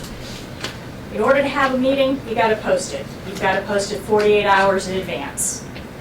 We've got to be cognizant of things that used to be. It was just 48 hours. Now it's 48 hours, excluding Saturdays, Sundays, and legal holidays. So if Monday is going to be a holiday, you've got to plan ahead for, if you're going to post a meeting on Friday or Thursday for Tuesday night, you've got to make sure that it's a full 48-hour window that meeting is posted. Obviously, there's still an exception for emergencies, just like there has been since the open meeting law began. But the Attorney General always likes to say to folks, a failure to plan on your part does not create an emergency. So, and I've also come across some pretty tough town clerks over the years who, if somebody tries to post something as an emergency meeting, will say, what's the nature of the emergency? Why is it an emergency? Why couldn't you have posted this earlier? And they're right to kind of push back on those things. You suddenly have 11 inches of rain and you have a massive sinkhole open up on Main Street, and you need to get your DPW, your Board of Public Works, Select Board all together to figure out what to do. You go ahead, you post that meeting, and we'll worry about the 48 hours notice issues later. That is absolutely an emergency, but oops, I didn't realize Monday was a holiday, so I didn't post this in enough time. Not an emergency. You can't hold your meeting in that situation, and you'd have to reschedule it. One thing I will also say, just for the folks who are on the zoning board and the planning board here, just because you have to post your meeting under the open meeting law does not mean that also counts for other notice requirements that you're statutorily required to do. Planning boards and zoning boards also operate under Chapter 40A. They've got an advertising requirement. They've got a further notice requirement to folks.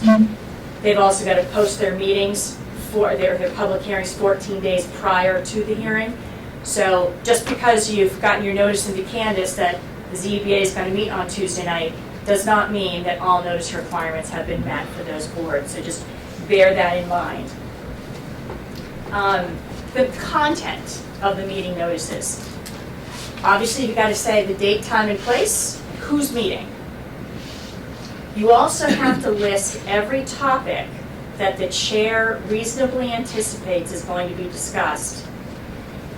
This sometimes gets a little bit dicey because sometimes a board member will want to raise something that the chair perhaps was not aware of. And there's usually some discussion back and forth as to whether or not can we go forward and have this discussion, or does that have to wait for another day.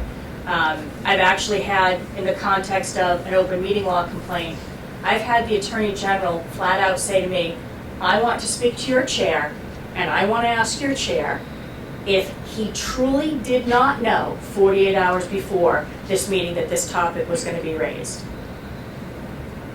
It's kind of like the moderator at town meeting when somebody moves for reconsideration. It's like, well, you have to be on the prevailing side.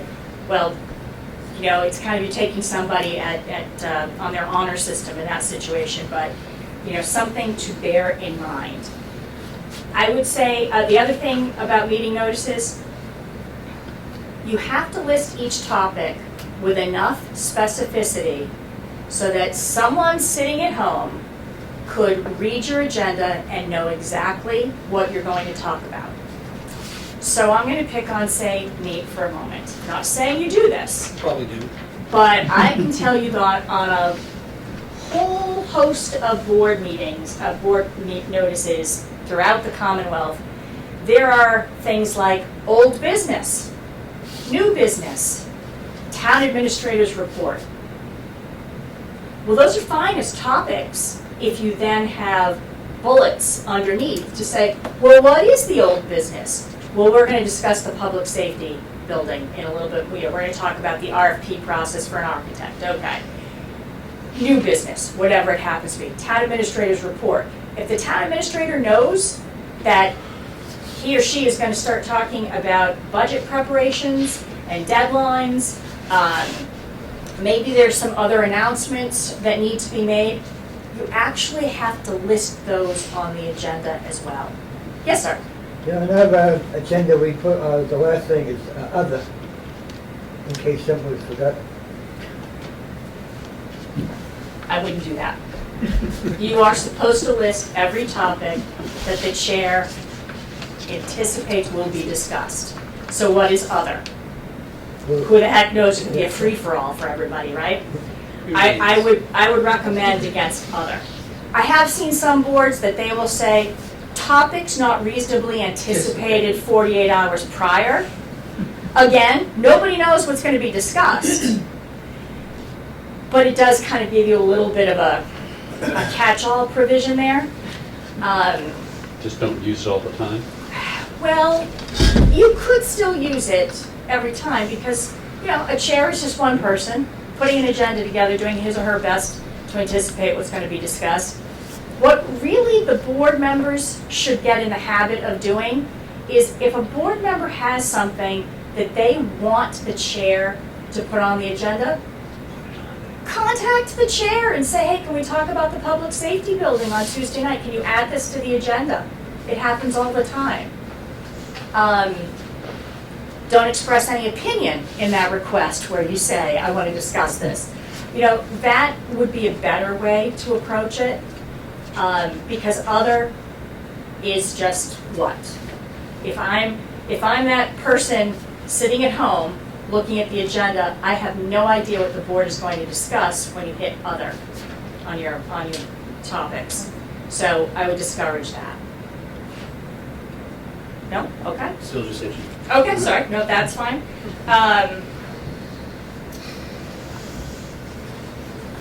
A way that I like handling that is anything that comes up, like matters not anticipated by the chair.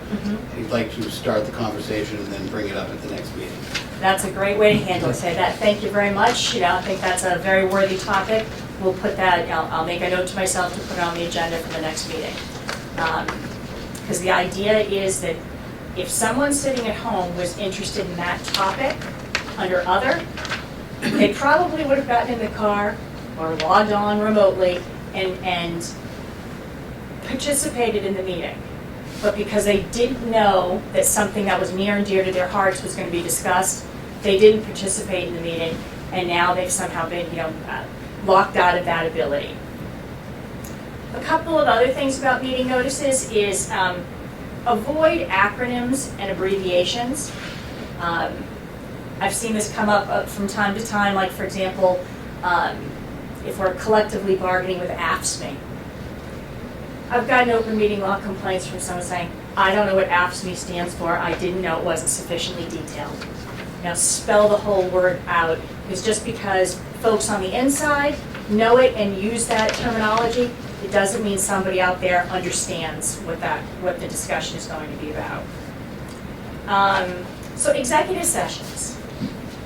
So the exception, all of your meetings, obviously have to be held in public and open for the folks to follow along at home. except when it comes to executive sessions. And I think it's fantastic that Candace put in her presentation all of the reasons for convening an executive session, because that certainly saves me from having to go through all of them. I will say, by and large, I'd be surprised if many of you would ever use most of those reasons. The ones that are perhaps the most used is what we call purpose number one, which is what Nate was referring to earlier about if you're going to discuss charges or complaints against a public official or a public employee, or even possibly consider discipline or dismissal of an employee, that is basis for executive session with the board. It also is the only executive session purpose that carries with it this added requirement that you have to provide notice to the person who is going to be discussed 48 hours in advance. It's the same 48 hours that applies for the open meeting law, so you can't send somebody an email on Saturday morning for a Monday night meeting. You've got to give them a full 48 hours excluding weekends and holidays. And you've got to give them the opportunity to be present at that meeting. They have the opportunity to have counsel present. They also have the right to request that a transcription be made. I know we were talking earlier about recording meetings. You are not required to record meetings. You are not required to videotape meetings. And often, I know, but often when it comes to executive sessions, you might record your open session, but when a board goes into executive session, oftentimes they will not record. But the individual who's going to be discussed has the right to say, oh, I brought a court reporter with me who's going to transcribe all of this. The individual to be discussed also has the right to request that that discussion take place in open session. Now, why does all of this matter? Because I think this is one of the most used purposes for executive session. I also think it is the one that most exposes cities and towns to litigation.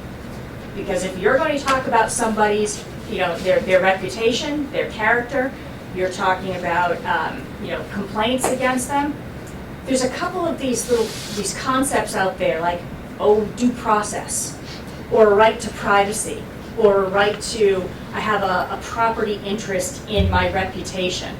So if you as a board member decide that on local cable on a Thursday night, you're going to start talking about how the DPW director does a really crappy job, well, that may not be something the DPW director wants to hear about, but that's about the DPW director's job performance. That's fair game for open session conversation. But if we're now going to say that our DPW director has some sort of medical situation, maybe a substance abuse problem or a suspected substance abuse problem, you start talking about someone's medical or physical condition, you have got to go into executive session, because not only are you possibly violating their right to privacy, but you might also be infringing upon some rights with respect to HIPAA, perceived disabilities, the Americans with Disabilities Act, and all of that. I really, really hope that if any of you ever have a reason or think you have a reason for a Purpose 1 executive session, I really, really hope you are reaching out to Nate, and I hope Nate is then reaching out to me to make sure we're going to do it the right way, because the most litigation I see arises from an inappropriate purpose under executive session purpose number 1. The other most often used executive session purpose would be litigation. So it never ceases to amaze me how many of our clients will say, well, I can talk to you, you're my lawyer, and everything we say is attorney-client privilege. Well, yes, but if you invite me to a meeting and you ask me, my opinion, do members of the cultural council have to be residents? That is just out there in the public. If you want to talk about litigation, however, it has to be either actual, threatened, or pending litigation. Not just, if we deny this cell tower, they're likely to sue us. No. Have they said they're going to sue you? Have you got something in writing? Has their lawyer said at a public hearing that I've had it with you lot and I'll see you in court? If you haven't got a real imminent threat, we're not going into executive session as pending or threatened litigation. You're also only allowed to go into executive session to discuss litigation if the chair has decided that having this conversation in open session would have a detrimental effect on the town's litigating position. So that's one motion for going into executive session that always has to contain that chair's declaration as part of it. Because sometimes, let's face it, there's stuff about litigation, a lot of which is a matter of public record. The fact that I went to court on Tuesday and I appeared on behalf of the town and I argued this motion, well, heck, there were plenty of members of the public that were there, could have been any of you who were also there. The fact that I went and argued that motion does not necessarily make that a reason for having to go into executive session. But if prior to that motion, we wanted to have a discussion about, should we argue this? Should we file a counterclaim? Should we maybe discuss settlement? That's all going to be an executive session. But again, I think when the time comes for something like that, please contact Nate and let me know.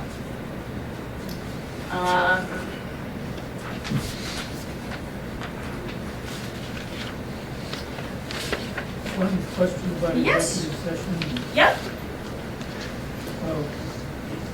What do we do as far as keeping a record of what was deliberated or decided during executive session, and how is that secured after the record is kept? So that's a really good question. So just like your open session meetings, executive sessions, you still have to keep minutes. So, like I said, you might not be recording your executive session, but you might be recording your open session. Someone has to be charged with taking notes of that executive session. And the same rules apply. Who's present, who's absent, what was the purpose, general discussion of what the board members had to say, and any votes that might have been taken. All has to be recorded. Now, what gets a little tricky with the executive session minutes is, at what point do they become a public record? So, the rule on executive session minutes is that when the purpose for which the executive session has subsided or no longer exists or has concluded, then those executive session minutes could possibly be released to the public. And I want to say possibly. So for example, we have litigation involving, the Zoning Board of Appeals. The litigation finally gets resolved. All of the executive sessions where we talked about the litigation could now be from an open meeting law perspective. Those minutes could now be released to the public. But then we have to stop, and then we have to remember that we've got the public records law here. Now we have to think about, okay, well, just because the purpose for the executive session is over, and just because these minutes might be something that we could make publicly available, we now have to go through them to see, is there anything else under the public records law that should not be made public?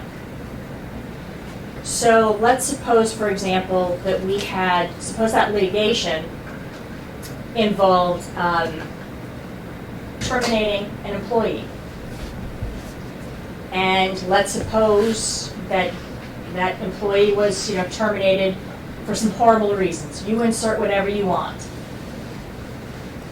Those executive session minutes, as they exist, they might be approved by the board, but because they contain confidential personnel information related to a specifically named individual, they are not going to see the light of day unless they are heavily redacted so that all of that information that is not a public record is secured.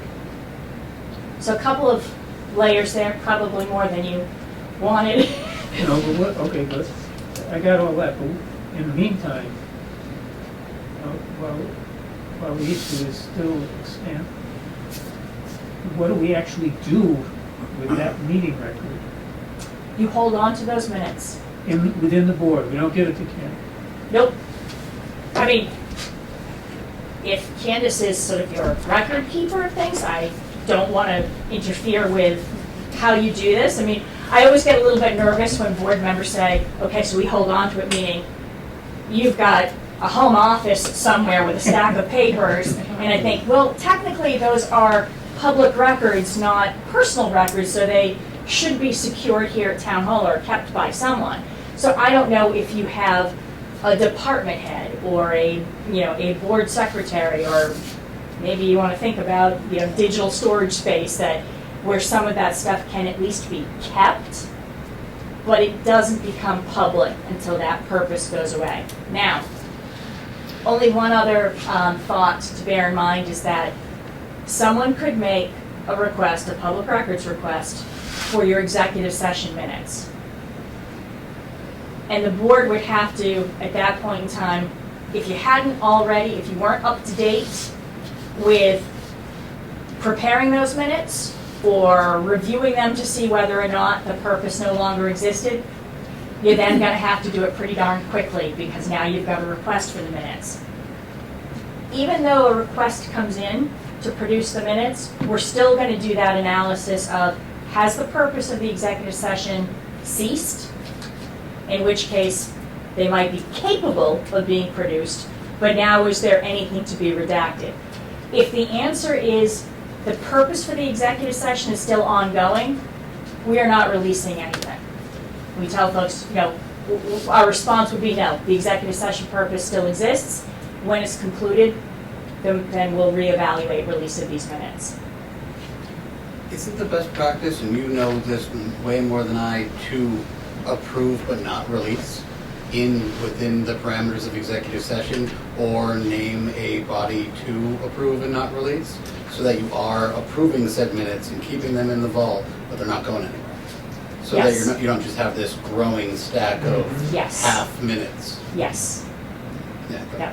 That would be great. Whoever that, lucky person gets to be, hold on to all of those, right? I can remember, I have been involved in municipal law for like over 30 years now. I remember when minutes actually used to be binders with paper in them. And we used to keep the public session and then the executive session approved. And then there was a special red binder, which was the executive session not to be released to anyone under any circumstances. And I always had to keep the special red binder because you had to come to me to get those records. It's a little different now, and it's a little too easy to get hacked or a little too easy for people to get some information. So if you've got a system set up, and if Candace is the person who is going to, I guess, be the guardian or the keeper of these minutes, she needs to understand, are these minutes that are ready to be released to the public? Or are these minutes that are just, you prepared them, you've approved them, but I'm supposed to keep them in that special digital red binder at this point? She's the only one with the vault, There you as far as go. I know. I'll take them. Yes, sir. Just a quick question back on the purpose one. If an employee has been informed 48 hours in advance that there's a complaint against them that they're going to need to have an executive session for, can that employee bring representation that might be able to speak to the facts? Yes. Yes. All of that applies. It may also be that perhaps the board wants to bring somebody else in. Suppose, for example, one of your firefighters is, arrested in Gardner for OUI over the weekend. Doesn't happen. Never happens, I know, never happens. You might want to bring in the fire chief. If it happened, real life story, police chief and fire chief are both in line at Dunkin' Donuts on a Monday morning for coffee. Police chief is behind the fire chief. Police chief taps the fire chief on the shoulder and says, "So, I got one of your boys Saturday night." Wrapped his pickup truck around a tree. Police chief had no idea. I mean, the fire chief had no idea this had happened. But it might be a situation where the select board, maybe you're taking some discipline against this employee. Maybe you want to bring in both the police chief and the fire chief, or the officer that responded to the scene of the accident, to give you some information about what kind of condition he was in. This wasn't a medical emergency. This was something else that might have some bearing on their ability to perform their job. That was a total tangent I didn't expect going off on. But anyway. So let's see. You guys have been participating in remote meetings for so long, I'm going to skip that.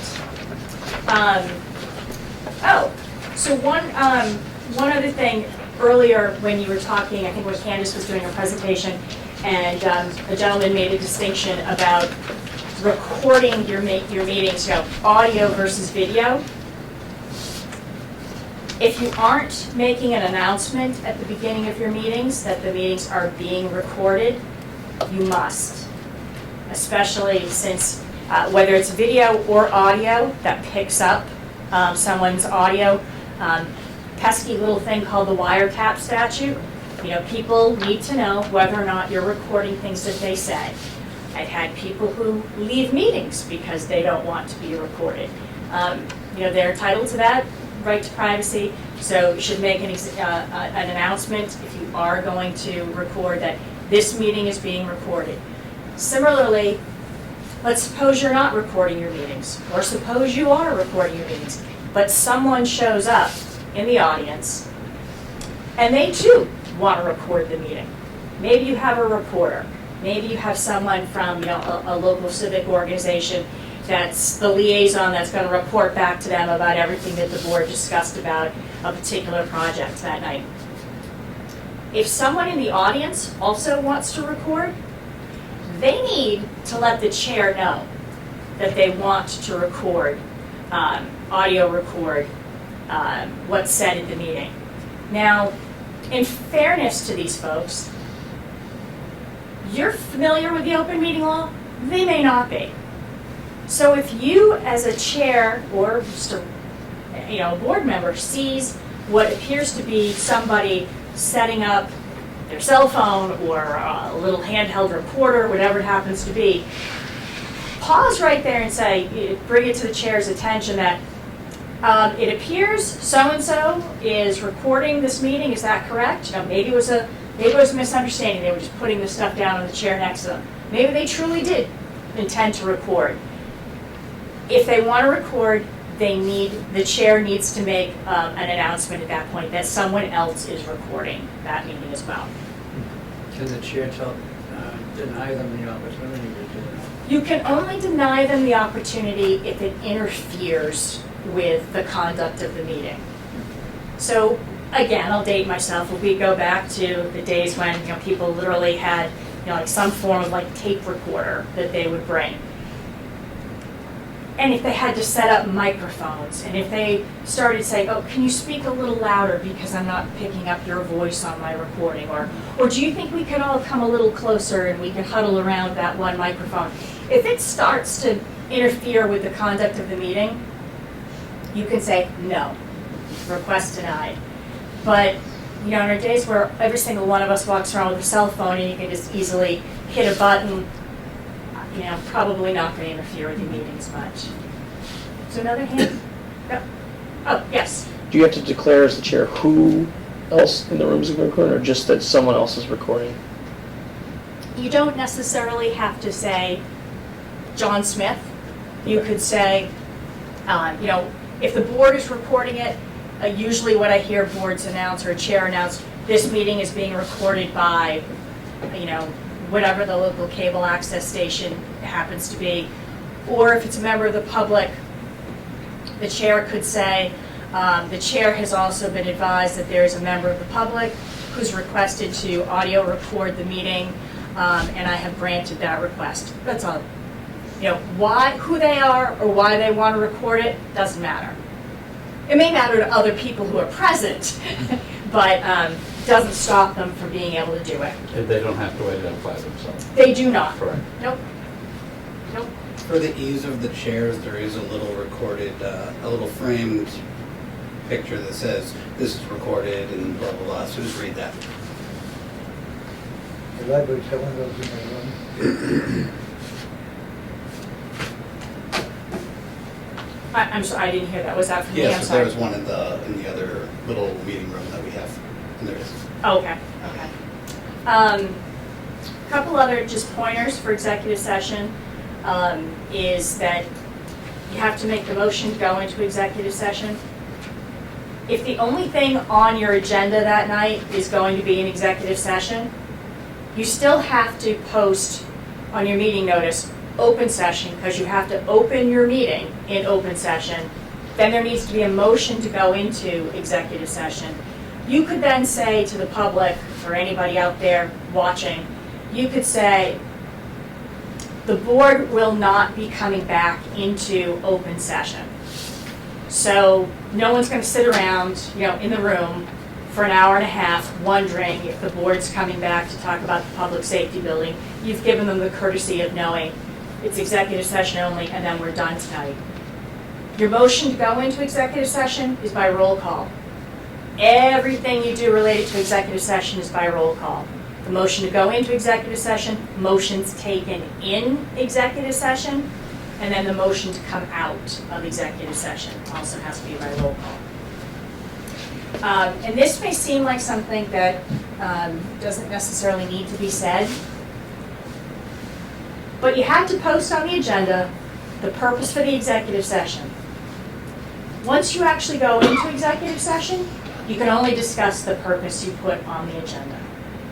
As Nate was saying earlier, you don't get to just go into executive session because you want to have a conversation that you don't want the public to be, you know, listening in on.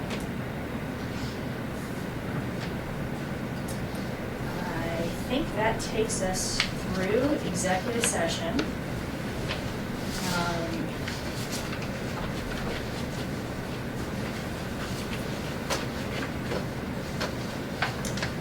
I think we have kind of covered minutes, but I will just hit a couple of pointers for you.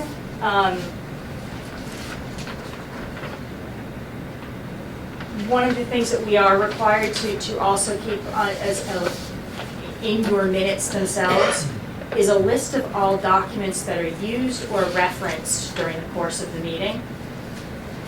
When the law was changed to require this, a few years ago, folks thought that meant that the minutes had to have attached to it copies of the plans, copies of the applications, copies of all the materials.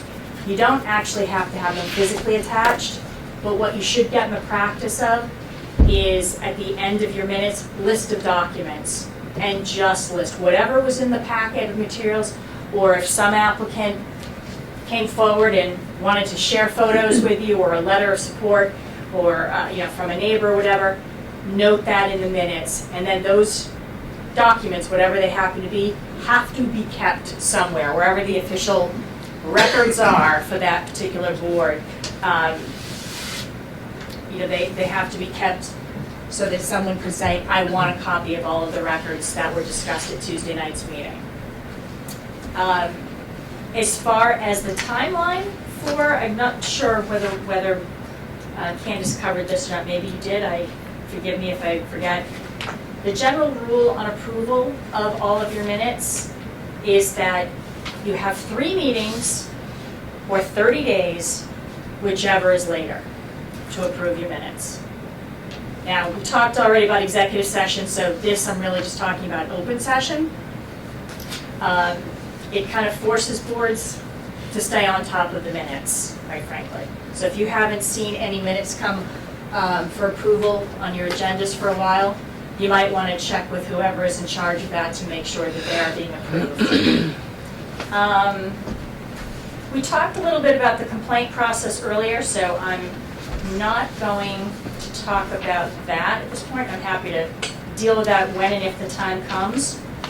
But there has been something relatively new, a new development with respect to public meetings that I did want to bring to everyone's attention. And that is that about 6 months or so ago, there was a case, a decision that came down from the Supreme Judicial Court involving Southborough.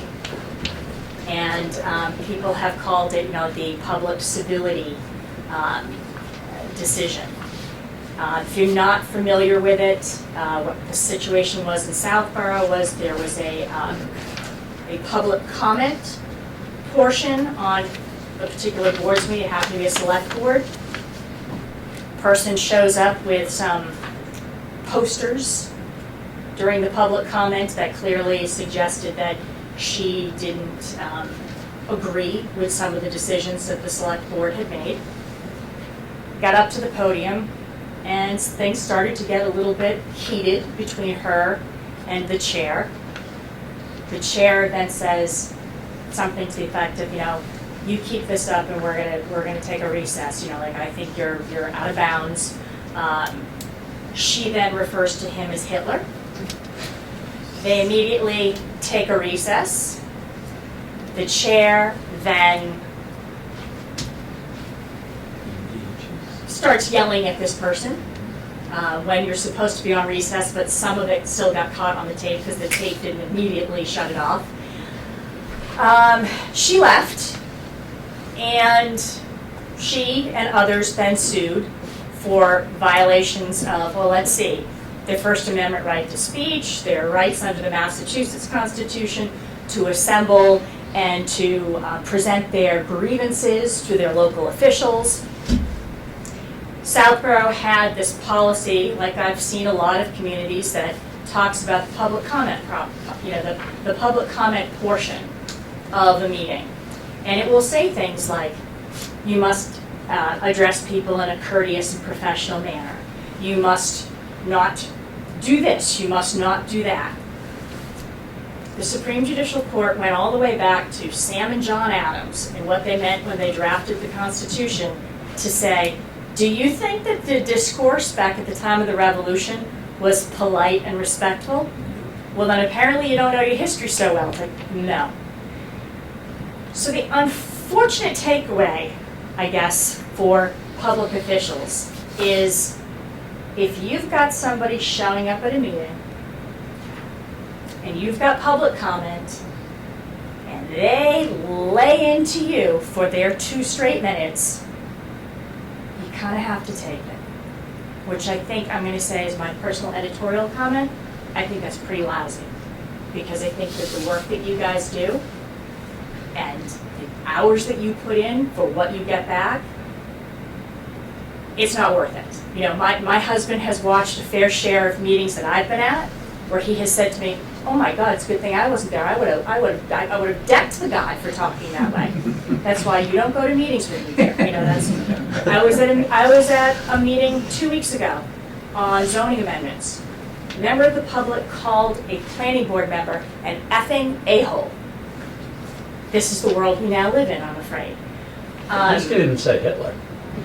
Whatever your form of taking offense might happen to be. So it's kind of left a few of us scrambling to say, what does all of this mean? So now more recently, there was an incident that occurred, I believe, in Bedford, where there was a gentleman who was participating in a meeting remotely, who, I forget whether they had like a 3-minute public comment period, and this particular person, and again, the chair of the board, are going at it. When he got to his 3 minutes, the chair told him, that's it, I'm cutting you off. And he said, well, I'm not done with my speech. I have a prepared speech. It's like, you get 3 minutes. You know, I don't care where you are in your speech, 3 minutes is 3 minutes, you're done. So because he was participating remotely, they then muted this gentleman. Well, the gentleman and his wife get in their car and they drive to the meeting because he's determined that he is going to complete his speech. So he then stands up and talks over, he's not necessarily recognized by the chair, he's being disruptive and disrespectful and all of that good stuff, trying to get to the end of his prepared statement. They take a recess. The chair does one of these, sir, if you don't stop, if you don't sit down, I'm going to have to gavel you out of order, sir, please stop, whatever. They finally decide to take a recess. The recess is supposed to be designed for, the cooling off period, shall we say, where maybe this person goes home, maybe somebody else who's a friend of this person says, come on, just let it go, move on. Well, instead, apparently somebody decided during the recess to call a police officer. The meeting gets back underway, and I don't think anything was wrong with calling the police officer. I will say that. I've been at meetings where I've been very happy that a police officer has been called in. But the police officer then approaches the person because, of course, he wants to complete his statement, right? The police officer has some exchange with this person, ultimately winds up arresting this person. All of that is kind of a long way of saying this is like the new world that you all face. So a couple of takeaways from all of that is you do not have to have public comment on any of your meetings. I'm going to say that again because people usually don't realize that. You are not required to have public comment at any of your meetings. So if you, except for the select board, because by charter you have to. Maybe that's something you want to revisit, who knows. If you're having a public hearing, different. Zoning board, planning board, board of health, conservation, you have even the select board acting as, the issuance of a liquor license. If you have a public hearing, the public has a right to be heard. That's the whole meaning of what public hearing is. But just a public meeting, they have no right to speak. They have no right to address the board. All they have a right to do is to be present and observe you.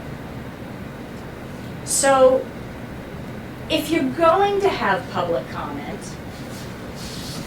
a couple of things to take away is you could have a policy, and I would recommend if you are going to have public comment, have a policy so that you aren't sort of flailing independently, arbitrarily deciding when you want to cut somebody off or how long you're going to let someone speak. If you have a policy that says everybody's allowed to speak for 2 minutes, 2 minutes. Set the timer on your phone. It's pretty easy to do, and that's it. If you are a member of the chair or the member of the board sitting through this public comment period, I strongly recommend fold your hands, you look straight ahead, and you just take it. You do not engage, you do not respond. You might say to someone, that's actually, I think that's worthy of an agenda item for another night, thank you very much, you move on. It really infuriates people when members of the board just smile very politely and say thank you right after they've just been ripped to shreds for something. And they don't understand, like, well, are you going to answer me? No, I'm not going to answer you because under public comment, you get to tell us what's on your mind, but we don't get to discuss it as a board unless it's posted on our agenda as a topic. So you might also, going back to your policy, if you're going to allow public comment, make it clear to everybody, or even make an announcement that says, folks, you are allowed to tell us what's on your mind, but we will not be engaging, we will not be responding. So don't get all agitated because I'm not going to leave this podium until you give me an answer. Well, you're going to be at that podium for a good long time because you're not getting an answer tonight. But set that expectation. You can also, well, you can limit the time. The Southborough case or the Bedford case said 3 minutes. If you've ever sat through a 3-minute public comment, 3 minutes is a really long time when you're getting blasted by somebody. I would recommend no more than 2. At that point, move them on, move them out. The other thing is, you might also want to make it clear that if you have items on the agenda that night, like the public safety building, you don't want everybody coming up during public comment to talk about the public safety building. You might want to say to everybody, does any member of the public have a comment they wish to make on a topic that is not on the agenda this evening? Because you're not saying to those people who want to talk about the public safety building, you're not saying we're not going to hear you. You are saying, can you save it for when we actually get to that substance, that topic on the agenda, so that we aren't listening to this now and then listening to this later. Especially, as I said, with boards that have to conduct a public hearing. You're supposed to base your decision based on the information that is provided in the context of the hearing. Not what somebody said during public comment, but what was said during the public hearing. So there's a few parameters around public comment if you choose to have it. But you can also avoid being in the Southborough or the Bedford situation altogether if you don't have it. But with that, I am done and happy to answer any questions you got. Yes? Quick question, and I appreciate exactly what you're going through, because as a member of the planning board, we have had situations like this here. My question really more is, if you have a particular disruptive situation, what is the best way to approach it in terms of if somebody just simply does not want to sit down and just keeps on being important? Is it time to call the constable? Is it time to do something like that? Well, possibly. It depends on how egregious the behavior happens to be. I'm a big fan of baseball, so for me, I think 3 strikes and you're out. So as the chair, I'm going to warn you the first time. I may even warn you the second time and say, if I have to warn you again, you are going to be removed. Now, you might just go straight to the 3rd warning, and then a chair can just absolutely say, that's it, so-and-so, I'm ordering you removed from the meeting. You have been warned, you have been told, how to address the board appropriately or whatever it happens to be. You could also, if things start to get heated, and they usually do in this context, the purpose of the recess, like I said, can sometimes be very valuable. We're all going to take a 5 or 10-minute recess. I would suggest if you have that recess, you don't then go straight to the person who is being offensive and get in their face and continue the back and forth. I would strongly recommend that if you are able to take a recess and walk out of the room, get your blood pressure down, get a game plan for what are you going to do if you go back in there and this person is still behaving that way. Maybe that is when you say to somebody, call the police. I mean, you guys are nice and close to your police, so not as much planning, I guess, needs to necessarily go into it. But I think you know when you need the police versus when someone is just upset or someone just disagrees or someone thinks you're about to make a really bad decision. That's one thing. When somebody is really being irrational and threatening, they tend to be a bit more agitated. They may charge past the podium. They may charge towards the table where the board is meeting and not keep a respectful distance. I think you know when it's time to bring the police in. But even if you've taken that recess, you still got to go back into the meeting and try to start all over again. Like I said, I'm hoping that somebody during the recess, a friend of the person, has pulled them aside and is giving them a ride home. But if that doesn't happen and you come back into the meeting and the person persists in their behavior, the chair can pick up right where he left off, said, that's it, I have warned you, I am now ordering you removed from the meeting. If the person doesn't leave, and you haven't had the police called in, call the police. So is that during the allotted time or after the time is expired for the person? Anytime during the meeting. Anytime during the meeting. While I'm speaking from the public, if he doesn't like what he's hearing, he can shut me down with recess. Well, on the public comment period, you gotta grin and bear it, sadly. No, I mean, But- I'm yelling at him. Mhm. He doesn't want to hear it. He shuts me down before my time's up. And you've made no threats towards them? Yep. You might have exaggerated a few words, Mhm. but no personal threats. So that's why I think it's important that if you're going to allow the public to address, have a policy, keep it short, read that policy to folks, or have it available, where they can see it for every meeting. I mean, the policy can't state what you can say.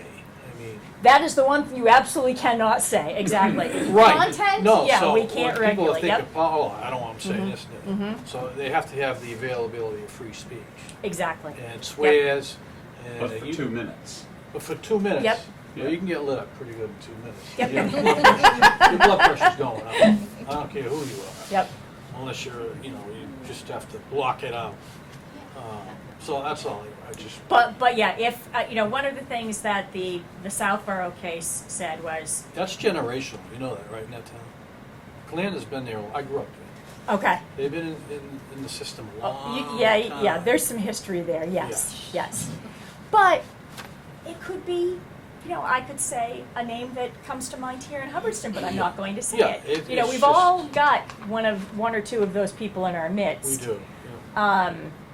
But to that point, if the chair doesn't like what you're saying and tries to cut you off before your 2 minutes is up, don't do it. That's a problem. Don't do it, that's a problem. If you said everybody gets 2 minutes. As long as you've made it's- no personal threats, or you say you got to keep that out. Yeah, if You can't- somebody You can is. attack them, but you can't really elevate to the personal threat. Right, Right.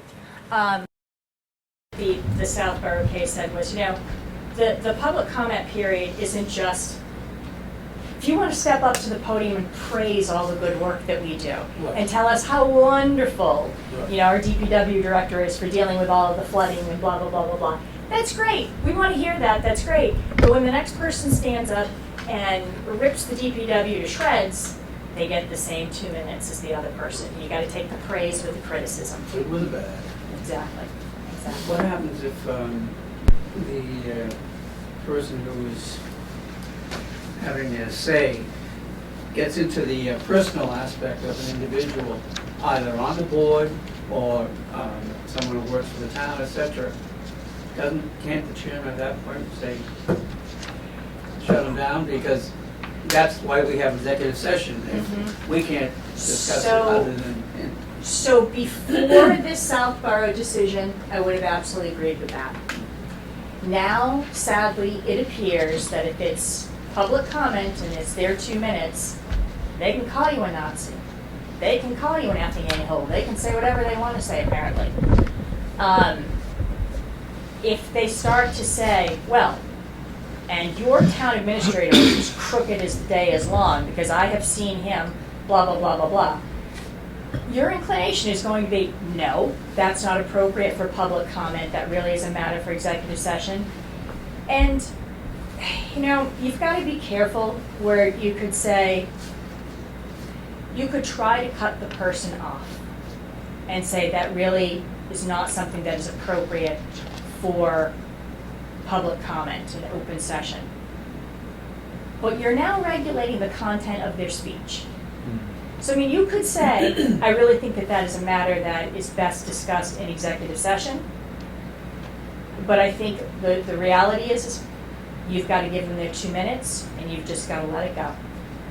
And if you need to, plan out your grocery list in your head while a person is ranting and raving and that's what helps you get through it without getting just as upset or wanting to, protect the person who's being criticized, I think that's what you've got to do. You've got to be able to disengage.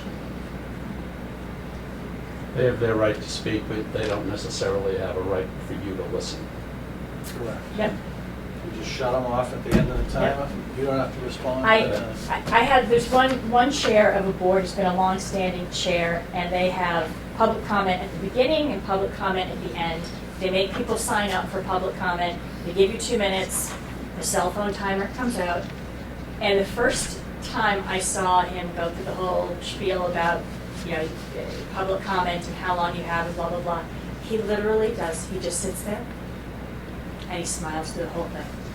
And then when you're done, thank you very much. Your 2 minutes is up. Thank you very much. Next. And it's just, like nothing to him. And it's really a marvel. I said, doesn't that get under your skin? It's, it doesn't seem to ruffle any feathers at all. And he's like, I gotta just let it roll right off my back. He said, I literally just sit there and I watch the clock tick down. I'm not really listening to what they're saying. At which point it kind of defeats the purpose of public comment. But it's to your point. You can't make me listen to this. Yes, sir. About 45 years ago, I was running a camera like that, filming a town meeting, and it got violent with a fiscal board. So they said, what do I do? Am I responsible for the camera? I said, no, you get in the back of the room, and that's what Zoom is for. There is something to be said for cameras, and I think even with some of this behavior that we're seeing from folks, I think somehow, we have a tendency to correct some of this. There's the folks that, the frequent flyers, as we like to call them, and eventually they peter out. Eventually people just don't want to listen to them anymore. Or, you can even think of a town meeting, there's at different times there has been like someone who gets up to the podium, and as soon as that person gets up to speak, town meeting just groans. You're like, oh God, whatever. No one's listening to a thing that person has to say. That person's not going to persuade you to vote one way or the other. It's just like something you got to get through. And then usually there's someone who then says, move the question. And, off we go. We've cut off that discussion. It might be something like that just kind of corrects itself over time. Anybody else? Yes? So say for the Board of Health, if somebody makes a complaint, say against a neighbor, let's hypothetically say it's a noise complaint, does the neighbor that's making the noise have the right to know who is making the complaint against them, or can it be anonymous? In my opinion, they have a right to know. Because, if you're going to do anything about it, if all you're doing is as the board, you're just going to receive the complaint and say, well, thank you very much for bringing this to our attention, but you're not going to take any action on it, then you never need to disclose that complaint. You never need to identify the person who made the complaint. But if you're actually now going to investigate, or you're going to send an enforcement letter to, that person, entity, whoever it is, they have a right to know who complained. They have a right to know when did this complaint occur. What time of day was it? What day of the week was it? Maybe that noise wasn't actually coming from my property. It was actually coming from the property on the other side. They have a right to defend themselves, but they also have a right to, it's not quite the same thing as a criminal prosecution where you say you have the right to confront your accuser. It's, a couple steps down from that, but it is sort of the same thing. Like, how do you defend yourself against a complaint if you don't have all of the information surrounding it? And what if it's somebody who works for somebody and is making a complaint and they don't want to get fired? They might then have some sort of whistleblower protection. That might be a little bit different. But I don't know that is the role of the Board of Health to be worrying about protecting the identity of folks. But they come to you and say, this is what's going on, we need you to look into it, but I don't want to lose my job, you can't tell them it's me. It depends on whether or not you're going to take any action. Some boards will say that if the complaint is anonymous, then it doesn't exist, because the other person has the right to respond to it. There are some instances where, like in a whistleblower situation, where maybe you make an exception to that. But you're still going to have to provide as much information to the employer as you can. Or if you're going to investigate, okay, so you're the Board of Health, you don't get to just like open the door of the business on Monday morning and walk in and say, hi, Board of Health here to inspect. No. Well, if You're- if you're due to make the annual inspection of this If you're place due to make the anyway. annual inspection, that's fine, but let's suppose that's not the case. Then you can't go in there without a search warrant or without their permission. They may not open the door up and say, sure, come on in, I have nothing to hide, if they're thinking, well, what's this all about? And if you're going to go to a judge and say, we need a search warrant to go in there, the judge can say, well, based on what? What is your cause? Well, we got this anonymous complaint from somebody that doesn't want to give us anything right yet. That's not going to fly. So you have to balance that a little bit. I'm not advocating for, disclose the identity of the person and get them fired, but it's also entirely possible that the employer's going to know who it is just based on the circumstances. Carolyn, let's say the board is going to elevate that one level and put it on their agenda. Then the person of which the complaint is being filed or submitted needs to be made aware that their name, property, and a situation is going to be spoke about in public record. Yes, correct? yes. So what's the best way to go about that? If we get a complaint in writing, we can't discuss it at the meeting before we've given the person notification, so it means you've already gone there. So how do you go about discussing who's going to go there and do the inspection if you can't discuss it? You have to put it on the agenda and make a decision, because that's also. But you don't have to, do you have to give an address or a name or anything? Can you just say, listen, we have an air quality complaint. We're You going would to have to put assign air quality Kathy Hansday complaint. to go and check it out. And we'll put it on the agenda for the next time when we decide if something's going to happen with it. You should put on the agenda, discussion of air quality complaint, 7 Main Street. You have to put the address, but we haven't told them yet. It's okay. So you can put it on the agenda without telling them. There doesn't have to be 48 hours notice. You have to put the information out there for the public. I thought we, But the executive session purpose 1 doesn't protect everybody in the public. It protects public officials, public bodies. They're entitled to that kind of notice when we're talking about charges or complaints against them. so the neighbor that has the complaint filed against them has no right to be notified prior to us discussing it as a board.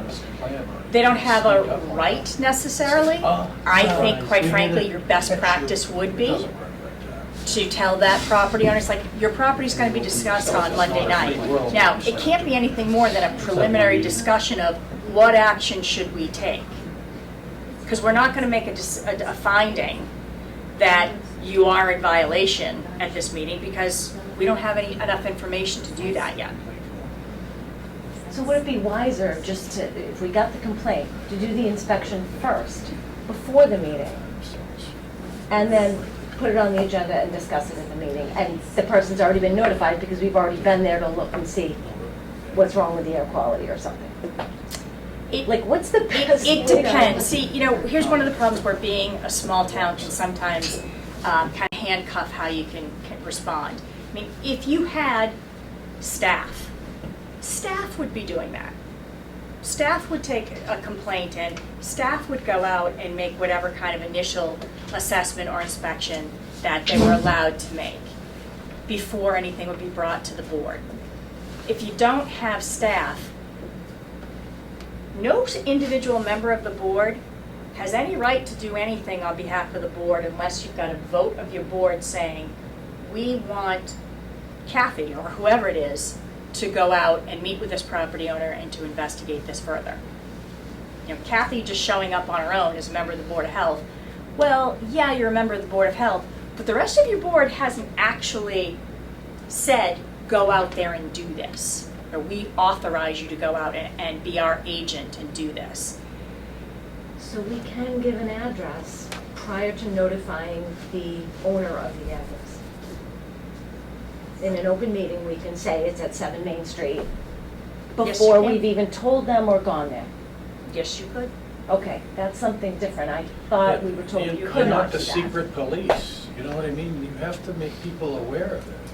You don't have the lawful order to be able to go on that property and sneak up on them because somebody over here complained about it. You can't do that. So this isn't the appropriate time to talk about that issue, but we can have an email, the board that we're kind of alluding to, Yeah. and Carolyn, because there have been statements made this evening that are contradictory to the previous emails that we've had back and forth. So let's deal with that after this. I'm still going to stand behind that. If a address or personal information is on an agenda, they should be notified. And I think a lot of this is falling behind the fact that there is not staff for every individual board, and what's making it tricky and kind of a dicey spot. But we can talk about that. I'll reach out next week. Thank you, Karen. All right. Yes, sir. I worked for a corporation that took sexual harassment serious. And they gave everybody the 800 number that they can call corporate headquarters, explain the situation, and it's all shush, when nobody knows who's doing what.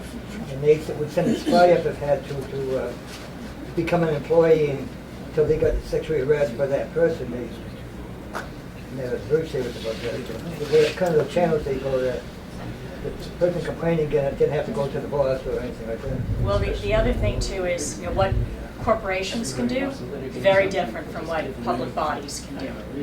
So sometimes they have a little bit more leeway, so to speak, you know, I mean, corporations aren't necessarily announcing to the world that, you know, we're going to have a meeting on Tuesday night to discuss a possible, you know, complaint involving your property or involving, you know, your interactions with your fellow employees.